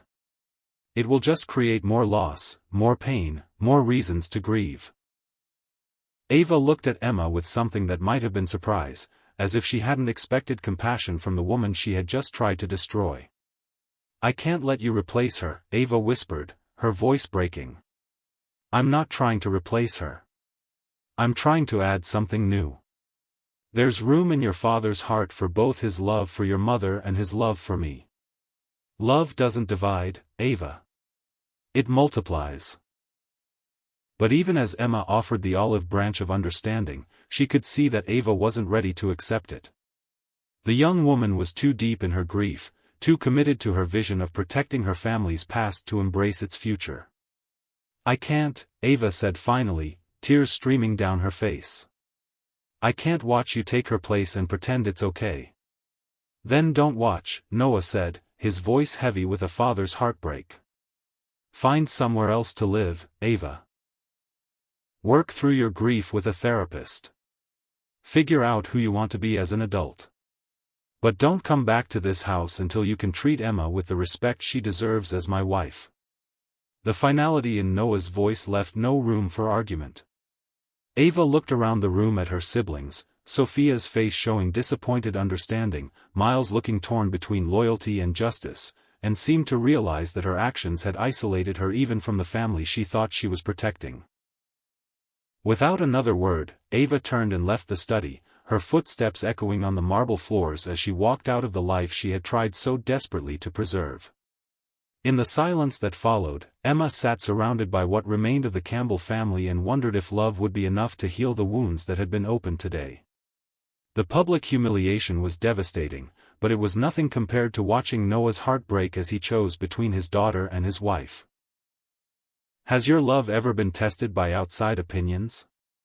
Share your experience below. This community supports authentic love stories. The question that haunted her as the afternoon shadows lengthened was whether their love was strong enough to survive not just public scandal, but the knowledge that defending it had cost Noah his relationship with one of his children. Some victories, Emma was learning, came at a price that made you question whether they were worth winning at all. Chapter 6. The 3 days following Ava's exile from the Campbell household felt like living in the aftermath of an earthquake. The family moved through their routines with the careful precision of people navigating around invisible cracks in the foundation, everyone aware that one wrong step could bring the whole structure crashing down. Emma had barely slept since the scandal broke. Every time she closed her eyes, she saw the headlines, the cruel memes, the comments from strangers who had decided her character based on a gossip blogger's malicious interpretation of her life. But worse than the public humiliation was watching Noah carry the weight of choosing between his daughter and his wife. She found him now in his study at 2 a.m, still in his work clothes from the day before, staring at a photograph of Ava's college graduation. The image showed a younger, happier family, Noah beaming with pride, Chloe radiant in a yellow dress, all 3 children gathered around their parents with the kind of unguarded joy that seemed impossible now. "You should try to sleep," Emma said softly from the doorway, not wanting to startle him. Noah looked up, and Emma's heart clenched at the exhaustion and pain written across his features. 3 days of fielding crisis management calls, dealing with concerned investors, and grieving the loss of his relationship with Ava had carved new lines around his eyes. "I keep thinking about what I could have done differently," he said, his voice hoarse with fatigue. "How I failed her so completely that she thought destroying our happiness was the only way to protect what she thought she was losing." Emma crossed to him, her bare feet silent on the Persian rug, and perched on the arm of his leather chair. When she reached out to smooth the silver hair at his temples, he leaned into her touch with a sigh that seemed to come from his soul. "You didn't fail her, Noah. She's grieving, and grief makes people do impossible things. I banished my own daughter from this house." His voice was flat with self-recrimination. "What kind of father does that make me? The kind who refuses to let anyone, even someone you love, destroy what you've built with someone else you love." Emma's fingers traced the tension lines around his eyes. "The kind who understands that sometimes protection requires boundaries, not just acceptance." Noah caught her hand and pressed it against his cheek, his blue eyes finally meeting hers. "I'm afraid I've lost her forever. And I'm afraid that even if I haven't, this choice will always stand between us. Maybe. Or maybe this crisis will force her to face the grief she's been avoiding. Maybe losing what she thought she was protecting will help her understand what actually matters." They sat in silence for a moment, surrounded by the leather-bound books and family photographs that told the story of a life Emma was still learning to navigate. Outside, the first hints of dawn were beginning to lighten the sky, promising another day of careful navigation through the wreckage of their family dynamics. "Emma," Noah said suddenly, his voice carrying a note of desperate honesty. "I need you to know something. If I had to make the choice again, between supporting you and keeping peace with Ava, would make the same decision every time." Emma felt her breath catch at the fierce certainty in his voice. "Noah. I mean it. What we have isn't just convenience or compatibility or even love in the way I thought I understood it. It's like you said the night of the storm. You make me want to be braver, more generous, more willing to fight for something beautiful." He stood suddenly, pulling her up with him, his hands framing her face with the kind of desperate tenderness that made her heart race. "I should have defended you better from the beginning. I should have made it clear to my children that attacking you meant attacking me. I should have." Emma silenced him with a kiss, pouring all her love and gratitude and fierce determination into the connection between them. When they finally broke apart, both breathing hard, she rested her forehead against his. "You defended me when it mattered most," she whispered. "When the choice was clear, you chose us. That's all I needed to know." The kiss that followed was desperate and hungry, filled with all the fear and relief and passionate commitment they had been holding back during the family crisis. Noah's hands tangled in her hair as he kissed her like he was trying to memorize the taste of her, like he was afraid she might disappear if he didn't hold on tight enough. When they finally came up for air, Emma could see something had shifted in Noah's expression. The guilt and self-doubt were still there, but underneath was something fiercer, a man who had been tested and had chosen love over comfort, truth over peace. "We're going to survive this," he said, and it sounded like both a promise and a prayer. "Yes, we are," Emma agreed, surprised by the strength in her own voice. "And we're going to be stronger because of it." But even as she spoke the words, Emma couldn't shake the feeling that their real test was still coming. She was right. The call came at 7 a.m. on Thursday morning, jolting both Emma and Noah from the few hours of sleep they had finally managed to find in each other's arms. Noah's phone buzzed with the harsh urgency of a crisis, and Emma felt him tense beside her as he reached for it. "Liam?" Noah's voice was rough with sleep and concern. "What's wrong?" Emma could hear the family attorney's voice through the phone, tight with urgency, but couldn't make out the words. She watched Noah's face cycle through confusion, shock, and then a kind of resigned devastation that made her stomach drop. "How bad?" Noah asked quietly. "I see. No, don't do anything yet. I'll be there in 30 minutes. He hung up and sat on the edge of the bed, his head in his hands, and Emma felt fear crawl up her spine like ice water. "Noah, what is it?" "Ava's hired her own PR firm. She's scheduled a press conference for this afternoon." Noah's voice was hollow with disbelief. "She's planning to give her side of the story about our marriage, about you, about the family dynamics. Liam says she's claiming emotional distress and manipulation." Emma felt the world tilt sideways. "She's going to make this public fight even more public?" "Apparently. And according to her press release, she has evidence that our marriage was based on deception and financial manipulation." Noah finally looked at Emma, and she could see the fear in his eyes. "She's going to try to destroy us completely." Emma felt something cold and sharp settle in her chest. The private family battle was about to become a public war, with her character and their marriage as the casualties.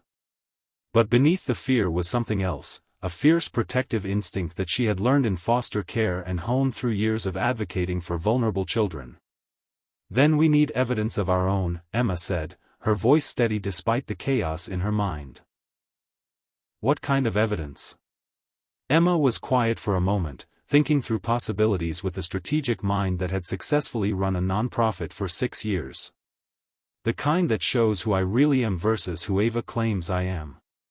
The kind that demonstrates what our relationship actually looks like when no one is watching." Noah's eyebrows rose. "What are you thinking?"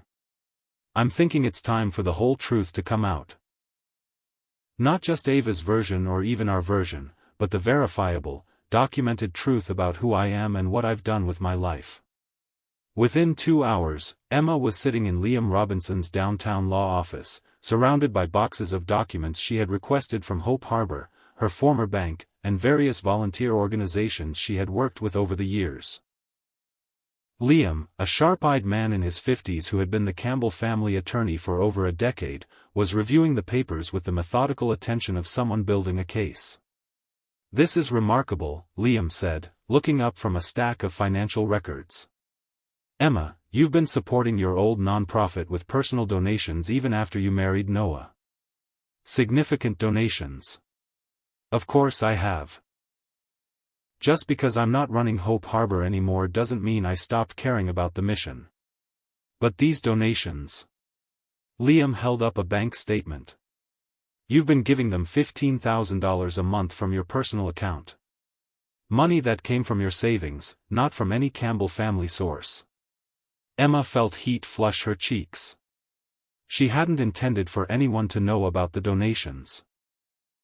They were private, personal decisions about how to use the money she had saved over years of living frugally and investing carefully. "I don't see how that's relevant," she said. "It's relevant because it proves you're not a gold digger," Noah said from where he was reading over scholarship applications Emma had personally funded. "Gold diggers don't give away their own money to help others. They accumulate it." Liam nodded, adding more documents to his growing pile of evidence. "There's more. Emma, did you know that 3 different families have written testimonials about how you helped their children? Not just through Hope Harbor's programs, but with your own time and resources?" Emma shifted uncomfortably. Those families needed help. Their kids were falling through cracks in the system.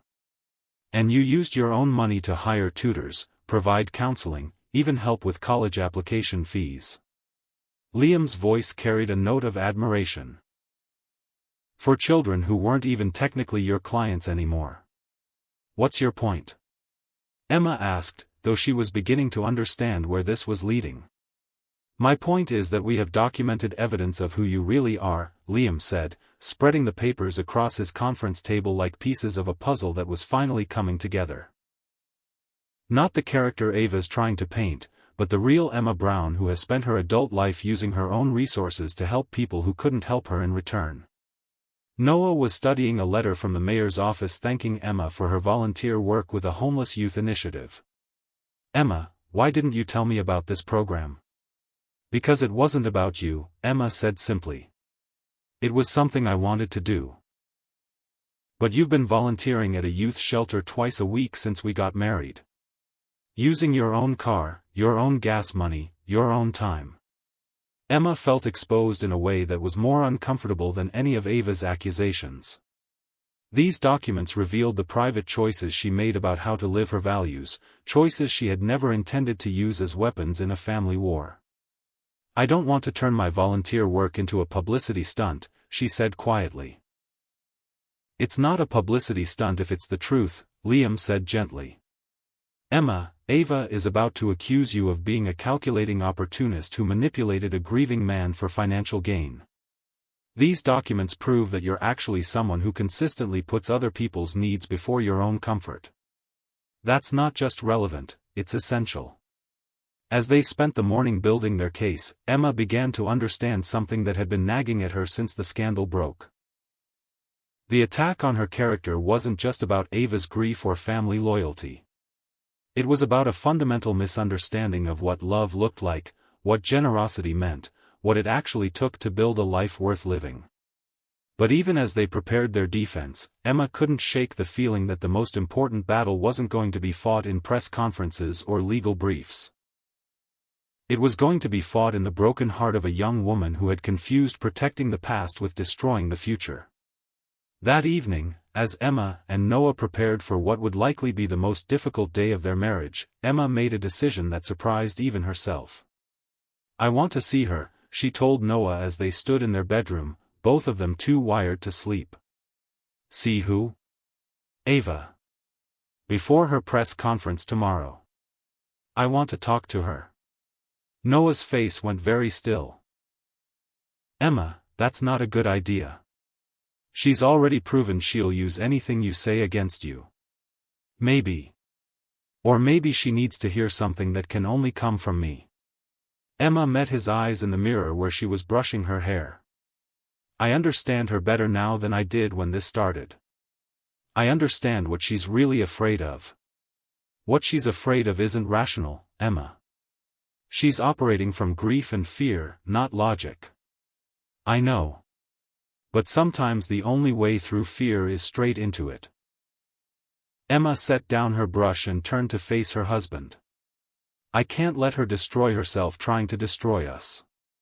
And I can't let our family stay broken because we were too proud or too hurt to try one more time. Noah was quiet for a long moment, studying her face with the intensity he brought to his most important business decisions. What makes you think she'll listen to you? Because I'm the only person who has nothing left to lose, Emma said simply. She's already done her worst to me. She's already tried to destroy my reputation and my marriage. What's left for her to take? Your safety. Your peace of mind. Your ability to trust. Emma smiled, and Noah was struck by how much strength she had found in the crucible of the past week. She can't take those things unless I let her. And I'm not going to let her. As Emma prepared to walk into what could be either the conversation that saved their family or the confrontation that finished destroying it, she realized that everything in her life had been leading to this moment. Every foster home that had taught her resilience, every challenge in building Hope Harbor that had taught her to fight for what mattered, every moment of doubt about her place in the Campbell family that had taught her the difference between belonging and being accepted. Tomorrow, she would find out if love really was stronger than fear, if understanding could overcome accusation, and if a woman who had spent her life fighting for other people's children could find a way to save the one who was trying to destroy her. The rain that had been threatening all day finally began to fall as Emma drifted off to sleep in Noah's arms, and she took it as a sign that some storms were necessary to clear the air for what came next. Chapter 7. The rain was falling in steady sheets when Emma pulled up to the downtown hotel where Ava was staying, each drop hitting her windshield like tears from a sky that understood the weight of what was about to happen. It was 6 a.m., 3 hours before Ava's scheduled press conference, and Emma was operating on pure instinct and the kind of desperate courage that came from having nothing left to lose. She had left Noah sleeping, knowing he would try to stop her if he knew what she was planning. This conversation needed to happen between two women who had loved the same man in different ways, who had both been shaped by loss, and who both had the power to save or destroy what remained of the Campbell family. The hotel lobby was elegant in that generic way of expensive business hotels, all marble and gold accents designed to impress without taking risks. Emma gave Ava's room number to the desk clerk, who called up to announce her visitor. There was a long pause, and Emma could imagine Ava's surprise and calculation as she decided whether to see the woman she was planning to destroy in just a few hours. "Send her up," came Ava's voice through the phone, and Emma felt her stomach clench with nervous anticipation. The elevator ride to the 20th floor felt like ascending to an execution, but Emma forced herself to breathe steadily, to center herself in the purpose that had driven her here. She wasn't coming to beg or to argue. She was coming to offer something that no one else could give Ava, understanding from someone who knew what it felt like to lose everything and have to rebuild from nothing. Ava opened the hotel room door wearing a silk robe and an expression of cool disdain that didn't quite hide the surprise in her dark eyes. Her hair was perfectly styled despite the early hour, and Emma could see the legal briefs and press materials scattered across the suite sitting area, evidence of the destruction Ava was planning to unleash in just a few hours. "This is unexpected," Ava said, stepping back to let Emma enter. "Come to beg me to call off the press conference?" "No," Emma said simply, taking in the luxury suite that probably cost more per night than many families made in a month. "I came to talk to you about your mother." Ava's carefully composed expression flickered, and Emma saw the flash of pain that lived beneath all the anger and legal maneuvering. "My mother is dead. Thanks to cancer and thanks to my father for getting her the moment someone younger came along." Emma moved to the wall of windows that overlooked the city, where the early morning rain was creating abstract patterns on the glass. When she spoke, her voice was gentle but certain. "Your mother died 3 years ago, Ava. But you've been killing her memory every day since by using it as a weapon against anyone who might love your father. How dare you, how dare I what? Tell you the truth?" Emma turned from the windows to face Noah's daughter directly. "You think you're protecting her memory, but you're destroying it. You're turning the woman who raised you to be loving and generous into an excuse for hate and destruction." Ava's face went pale, but her voice remained steady. "You don't know anything about my mother. You're right. I never met her. But I know about love, Ava. Real love. And real love doesn't demand that the people we care about stop living when we're gone." Emma moved closer, close enough to see the tears Ava was fighting not to shed. "I grew up in foster care, so I know what it's like to lose people you love. But I also learned something you haven't figured out yet. Honoring someone's memory means living the values they taught you, not using their death as an excuse to stop growing. You can't understand. I understand that you're 28 years old and you're so terrified of losing what's left of your connection to your mother that you're willing to destroy your father's happiness to keep it." Emma's voice was firm but not unkind. "I understand that you think love is finite, that your father loving me means he loved her less." Ava's composure finally cracked, and Emma could see the lost little girl who had watched her mother die and never learned how to let go. "She was perfect," Ava whispered, her voice breaking. "She was elegant and gracious and she never put a foot wrong. She made being a Campbell wife look effortless. And then you show up with your foster care background and your nonprofit work and your realness, and suddenly everything looks different." Emma felt her heart break for the young woman standing before her, so trapped by her own vision of perfection that she couldn't see the beauty in anything that didn't match it. "Ava, your mother wasn't perfect. No one is. But she was perfectly right for your father at that time in his life. Just like I'm right for him now, in this time of his life. But if you're right for him now, what does that say about what they had?" The question was raw with pain, and Emma realized they had finally reached the heart of Ava's fear. It wasn't just about protecting her mother's memory. It was about protecting her understanding of what love meant, what family meant, what permanence looked like in a world that had already taken too much from her. "It says that your father is capable of loving deeply more than once in his lifetime," Emma said gently. "It says that the love he's learned from being with your mother taught him how to love me. It says that some people are lucky enough to have their hearts broken open by loss and put back together by new love." Emma moved to sit on the edge of the sweet sofa, close enough to Ava that she could speak quietly, intimately. "Your mother's love created the man I fell in love with, Ava. Her love taught him how to be a devoted husband, a caring father, a man who puts family first. I'm not competing with her, I'm benefiting from everything she gave him." Ava was crying now, tears streaming down her face as years of suppressed grief finally found their way to the surface. "I miss her so much," she sobbed. "And I'm so angry that she's gone and that he gets to be happy again when she can't be." Emma's own eyes filled with tears as she watched Noah's daughter finally acknowledge the real source of her pain. This wasn't about money or manipulation or family loyalty.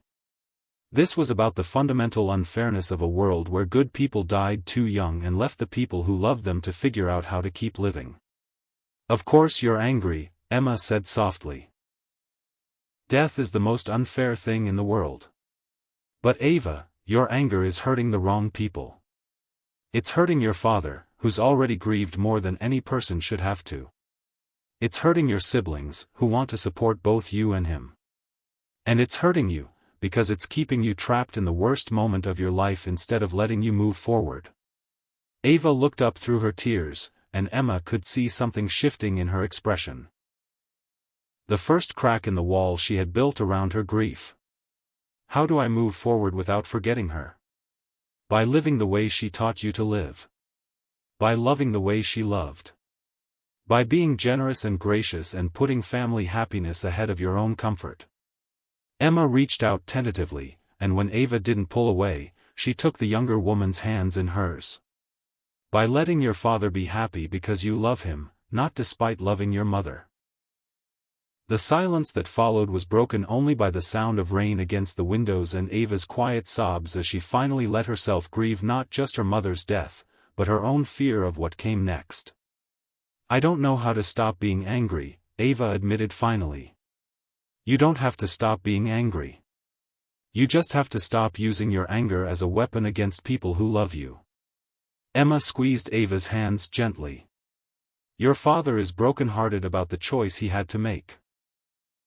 He loves you, but he can't let anyone, even someone he loves, destroy his marriage. That's not betrayal, Ava. That's the kind of strength your mother would have wanted him to have. Ava was quiet for a long moment, processing Emma's words with the analytical mind that made her such a formidable lawyer. The press conference, she said finally. What about it? I have to cancel it. I have to. Ava took a shaky breath. I have to tell the truth about what I did and why I did it. Emma felt relief flood through her, but she kept her voice steady. Are you sure? Once you do that, you can't take it back. I know. But Emma, what I'm planning to do today, it's not what she would have wanted. My mother was many things, but she was never cruel. She would be ashamed of the person I've become in trying to honor her. The admission cost Ava something. Emma could see it in the way her shoulders sagged with exhaustion and regret. But there was also something lighter in her expression, as if finally acknowledging the truth had lifted a weight she'd been carrying for months. What do I do now? Ava asked, and for the first time since Emma had known her, Noah's daughter sounded young and uncertain rather than coldly confident. Now you go home and apologize to your father. You apologize to Miles and Sophia for putting them in an impossible position.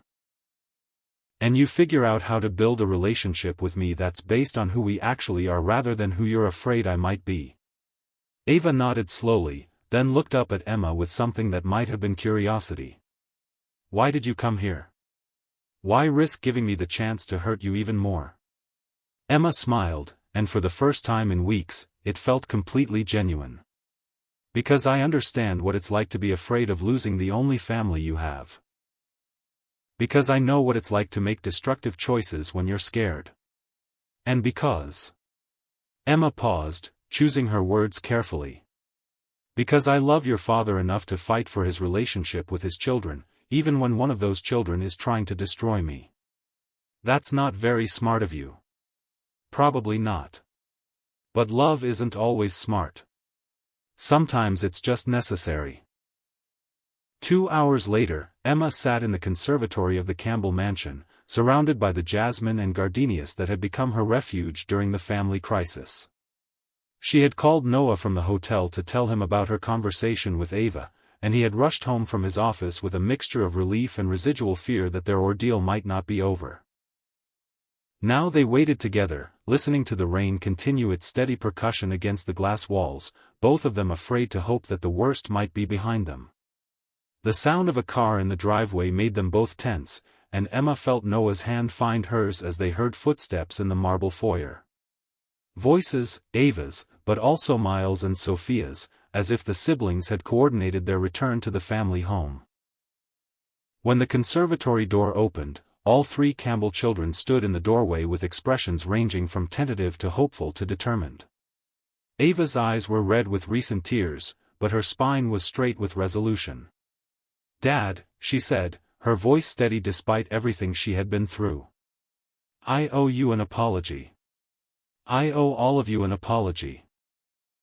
Noah stood slowly, and Emma could see him fighting between hope and the protective instinct that had been keeping him guarded since Ava's betrayal. I called off the press conference, Ava continued. I'm releasing a statement this afternoon acknowledging that I was the source of the gossip blog story and explaining that it was motivated by my own grief and fear, not by any legitimate concerns about Emma's character. Emma felt tears prick her eyes at the courage it must have taken for Ava to make that decision. I've also asked the family's PR firm to release documentation proving that Emma has been financially supporting charitable causes with her own money since before she met you, Dad. The world deserves to know who she really is, not the character I tried to create." Noah's voice was rough with emotion when he spoke. "Ava. I'm not finished." Ava stepped fully into the conservatory, moving closer to where Emma and Noah stood together. "Emma, I owe you the biggest apology of all. I tried to destroy you because I was afraid of what your love for my father meant about my mother's place in his heart. But you made me understand something today that I should have seen from the beginning." Ava's voice broke slightly, but she continued with determination. "Love doesn't diminish when it's shared. It multiplies. My father's love for you doesn't make his love for my mother less real or less precious. It makes it the foundation for something new and beautiful." Emma felt tears streaming down her face as she listened to Ava speak words that would have seemed impossible just hours earlier. "I don't know if we can be friends," Ava said honestly. "I don't know if I can ever completely let go of feeling protective about my mother's memory. But I want to try to be your family, Emma. I want to try to be the kind of person my mother raised me to be." The silence that followed was charged with years of grief and months of conflict finally beginning to resolve into something that might someday become peace. Noah moved first, crossing to his daughter and pulling her into the kind of fierce embrace that spoke of forgiveness and relief and love that had survived the worst kind of testing. "I love you, Ava," he said, his voice muffled against her hair. "I never stopped loving you, even when I couldn't accept what you were doing. I love you too, Dad. And I'm sorry it took me so long to understand that loving you meant wanting you to be happy." When they finally broke apart, Ava turned to Emma with an expression that was tentative but genuine. "I don't expect forgiveness," she said quietly. "What I did was unforgivable. But if you're willing to try." Emma didn't let her finish. She closed the distance between them and pulled Ava into a hug that was fierce with relief and hope and the kind of grace that came from understanding how much courage it took to admit when you were wrong. "We're family," Emma said simply, and felt Ava's body relax against hers as if she had been holding her breath for months and could finally exhale. Miles and Sophia joined the embrace then, and for the first time since Emma had become a Campbell, she felt the family close around her not as a protective measure or a careful acceptance, but as a genuine welcome home. As they stood together in the rain-soaked conservatory, surrounded by blooming jasmine and the promise of new growth, Emma realized that some storms were worth weathering for the clarity they brought. The love she and Noah had fought so hard to protect hadn't just survived the family crisis, it had become the foundation for healing wounds that went much deeper than their marriage. When they finally broke apart, all of them laughing and crying and talking at once, Emma caught Noah's eye across the group and saw her own understanding reflected there. They had won more than the right to love each other. They had won the chance to help a broken family learn how to be whole again. The rain was stopping as afternoon sunlight began to break through the clouds, and Emma took it as a sign that some endings were actually beginnings, and some victories were worth every heartbreak it took to achieve them. Chapter 8. 6 months later, the Campbell mansion felt like a completely different home. The marble halls that had once echoed with tension now rang with laughter and the comfortable sounds of a family that had learned how to love without fear. Emma walked through the conservatory in the early morning light, tending to the jasmine plants that had become even more lush and beautiful, as if they too had benefited from the healing that had taken place within these glass walls. The public vindication had come swiftly after Ava's statement. The same gossip blogs that had torn Emma's character apart had been forced to publish retractions and apologies when the evidence of her true nature became undeniable. The documentation of her charitable giving, her volunteer work, and her consistent pattern of putting others' needs before her own comfort had painted a picture so different from their original narrative that several outlets faced credibility crises of their own. But the public redemption, satisfying as it was, paled in comparison to the private transformation that had taken place within the Campbell family. Emma smiled as she heard familiar footsteps approaching the conservatory. Noah appeared in the doorway with 2 cups of coffee, still wearing his pajamas and the kind of relaxed expression that had become commonplace since the family crisis resolved. "Good morning, beautiful," he said, offering her a cup and settling beside her on the wicker love seat they had added to make the space more comfortable for the family conversations that now happened here regularly. "Good morning yourself, handsome." Emma curled against his side, breathing in the scent of his cologne mixed with the jasmine that bloomed around them. "Sleep well?" "Better than I have in years," Noah admitted, his arm tightening around her. "I keep waiting to wake up and find out this piece is just a dream." Emma understood his disbelief. The transformation in their family dynamic still felt miraculous sometimes, the kind of healing that seemed too good to be true after the battles they had fought to achieve it. The sound of voices in the kitchen drew their attention, and they could hear Ava and Miles discussing plans for a photography exhibition he was organizing to benefit youth aging out of foster care. The project had been Emma's suggestion, but Miles had embraced it with the passion of someone who had found his true calling.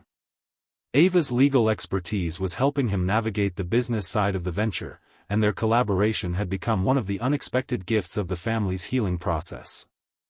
"I still can't believe how much she's changed," Noah said, following Emma's gaze toward the kitchen where his children were working together. "She hasn't changed," Emma corrected gently. "She just stopped being afraid long enough to remember who she really is." It was true. The Ava who had emerged from her months of grief-driven anger was recognizable as the compassionate young woman Chloe had raised, the daughter who had inherited her mother's sense of justice and her father's fierce protectiveness. The difference was that now those qualities were directed toward building rather than destroying. "What time is Sophia's presentation today?" Emma asked, settling more comfortably against Noah's shoulder. 10 a.m. "She's nervous, but excited." Noah's pride was evident in his voice. "I never thought I'd see the day when my daughter would propose using company resources to create a comprehensive foster care support program." Emma felt her heart swell with pride and gratitude. Sophia's proposal to the Campbell Technologies board was ambitious and beautiful. A corporate initiative that would provide educational support, mentorship, and financial assistance to young people aging out of the foster care system. It was exactly the kind of program Emma had dreamed of creating when she was running Hope Harbor, but with the resources and reach that only a company like Campbell Technologies could provide. "She's going to do brilliantly," Emma said with confidence. "She's prepared, she's passionate, and she has all the data to back up her projections. She also has you to thank for the inspiration." Emma shook her head. "This is all Sophia. I just helped her see that her analytical skills and her desire to make a meaningful impact could work together in ways she hadn't considered." The conservatory door opened, and Ava appeared with her own cup of coffee, looking remarkably different from the woman who had declared war on Emma's character less than a year ago. Her face was softer, more open, and the smile she directed toward Emma was genuinely warm. "Mind if I join you? Miles is on a call with a gallery owner, and I needed a break from reviewing contracts." "Of course," Emma said, making room on the love seat. "How's the exhibition planning going?" "Better than expected. We've got 12 photographers committed, and 3 of them are former foster kids themselves. The personal stories they're capturing are..." Ava paused, searching for words. "They're heartbreaking and beautiful and important." Emma felt tears prick her eyes. This project had grown beyond anything she had initially envisioned, becoming a platform for voices that were rarely heard and stories that desperately needed telling. "Miles found his calling," Noah observed, pride evident in his voice. "He did. And I found mine too, in a way." Ava settled into one of the wicker chairs, her expression thoughtful. "Working on this project has shown me how much I missed by focusing only on corporate law. There's something powerful about using legal skills to help people who can't afford to help themselves." Emma and Noah exchanged a glance, both recognizing the significance of Ava's words. The young woman who had once seen Emma's nonprofit background as evidence of ulterior motives now understood the deep satisfaction that came from service to others. Are you thinking about changing directions professionally? Emma asked carefully. I'm thinking about adding direction, Ava corrected. I want to keep my corporate practice, but I also want to do pro bono work for foster care organizations and youth advocacy groups. There's so much need, and so few lawyers willing to work for what these organizations can afford to pay. Emma felt her heart overflow with admiration for Ava's evolution. That sounds like exactly the kind of work your mother would have been proud to see you doing. Ava's smile was soft with memory rather than pain. I think so too. And Emma. I think she would have been proud of you too. For not giving up on our family when we gave you every reason to walk away. The conversation was interrupted by the arrival of Emily, who appeared in the conservatory doorway with a warm smile and a plate of fresh pastries. I thought you might like some breakfast, she said, setting the plate on the small table between the chairs. And Mrs. Campbell. Emma. I wanted to let you know that my nephew James got his acceptance letter to community college yesterday. Emma's face lit up with genuine joy. Emily, that's wonderful. How is he feeling about it? Nervous but excited. The tutoring program you connected us with made all the difference. His reading scores improved 3 grade levels in 6 months. Emily's voice was thick with gratitude. I don't know how to thank you for caring about a kid you've never even met. You don't need to thank me. James did the work. You provided the support. I just helped connect the dots. After Emily left, the conservatory fell into comfortable silence as the three of them enjoyed their coffee and pastries in the morning sunlight. Emma marveled at how natural this felt. Sharing quiet moments with Ava, discussing family plans and personal dreams without the undercurrent of suspicion and hostility that had once defined their interactions. Emma, Ava said suddenly, her voice carrying a note of nervous determination. I have something I want to ask you. Emma set down her coffee cup, giving Ava her full attention. What is it? I've been working with a family law attorney on updating some estate planning documents, and I realized there's something we never properly addressed. Ava paused, seeming to gather her courage. I want to make sure that if anything ever happens to Dad, you're protected financially. Not because you need protection, but because you should be. Because you're family. Emma felt her breath catch at the unexpected gesture. Ava, that's incredibly thoughtful, but, no, let me finish. I know you have your own savings, your own independence. I know you don't need Dad's money to survive. But I also know that if something happened to him, you'd probably try to give everything away to charity rather than accepting what you deserve as his wife. Noah was watching the exchange with something that looked like amazement, seeing his daughter and his wife navigate a conversation that would have been impossible a year ago. What I'm saying is that I want to make sure the legal documents reflect what we all know to be true, that you're not just Dad's wife, you're our family. And family takes care of each other. Emma felt tears streaming down her face as she processed the magnitude of what Ava was offering. Not just financial security, but recognition, acceptance, and the kind of protective love that had motivated Ava's anger in the first place, now redirected toward inclusion rather than exclusion. I don't know what to say, Emma whispered. Say yes. Say you'll let us take care of you the way you've taken care of all of us. Emma looked at Noah, who was watching her with eyes bright with unshed tears and something that looked like wonder. What do you think? She asked him. I think my daughter has become the woman her mother always hoped she would be, Noah said, his voice rough with emotion. And I think you should say yes. Emma turned back to Ava, seeing not the hostile young woman who had once tried to destroy her, but the protector she had always been underneath the grief and fear. Yes, Emma said simply. And thank you. For seeing me as family. Thank you for not giving up on being family, even when we made it impossible. As they sat together in the conservatory where so many of their most important conversations had taken place, Emma realized that they had come full circle. The space that had once been her refuge from family conflict had become the heart of their family connection. Later that evening, the entire Campbell family gathered around the dinner table to celebrate Sophia's successful presentation to the board. Her foster care initiative had been approved with unanimous enthusiasm and a budget that would allow them to impact hundreds of young lives over the next 5 years. To Sophia, Noah said, raising his wine glass, for proving that the best business decisions are the ones that make the world better. To Emma, Sophia countered, for showing us that making the world better is a family value worth fighting for. As they toasted and laughed and shared stories about their various projects and dreams, Emma felt a profound sense of completeness that had nothing to do with material security and everything to do with belonging. She had found her place in this family not by proving she deserved it, but by fighting for it with the kind of love that transformed everyone it touched. She had learned that acceptance couldn't be earned through perfection, but through authenticity and persistence and the courage to remain vulnerable even when vulnerability was weaponized against her.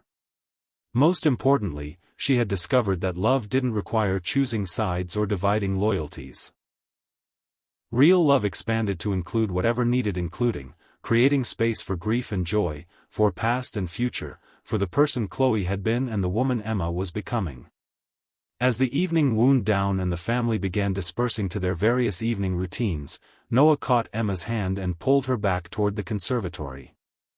"I have something for you," he said, his eyes bright with the kind of excitement that made him look years younger. "Noah, what?" He reached into his jacket pocket and pulled out a small wrapped box that made Emma's heart skip with recognition. She had only seen him this nervous once before, on the night he had proposed. "I know we're already married," he said, his hands not quite steady as he offered her the box. "But I realized we never had an engagement ring that represented who we really are together, what we've actually built." Emma opened the box with trembling fingers and gasped at what she found inside.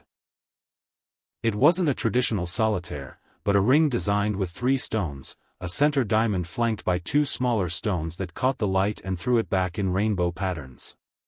"The center stone represents us," Noah explained, his voice soft with emotion.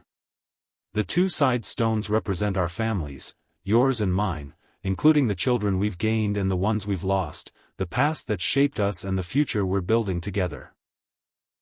Emma felt tears streaming down her face as she processed the symbolism of the ring. It was perfect in its recognition that their love existed not in isolation, but as part of a larger family story that included everyone who had shaped them. "It's beautiful," she whispered. "It's perfect. Will you wear it? As a promise that we'll keep choosing love over fear, family over conflict, understanding over assumption?" Emma held out her hand, watching as Noah slipped the ring onto her finger where it caught the conservatory's soft lighting and seemed to glow with its own inner fire. "I promise," she said, and meant it with every fiber of her being. As they stood together in the conservatory where their love had been tested and their family had been healed, surrounded by blooming jasmine and the promise of new growth, Emma realized that some fairy tales didn't end with happily ever after. They ended with the recognition that happiness was a choice you made every day, with every person you loved, in every moment you decided to build rather than tear down. The Campbell family had learned that love wasn't about protecting what you had from changing. It was about changing what you had into something bigger, stronger, and more beautiful than anything you could have imagined when the story began. And as the evening light faded into night around them, Emma and Noah stood together in their garden sanctuary, knowing that tomorrow would bring new challenges and new opportunities to choose love over fear, but confident that they had built something strong enough to weather whatever storms might come. Because they had learned the most important lesson of all. That when love is real, when it's chosen rather than demanded, when it's offered rather than withheld, it doesn't just survive the testing. It transforms everyone it touches into the best versions of themselves. What would you do if your love was questioned by those you care about most? Share your thoughts below. Every story in this community matters. Don't forget to subscribe for more passionate love stories that celebrate the courage to love authentically.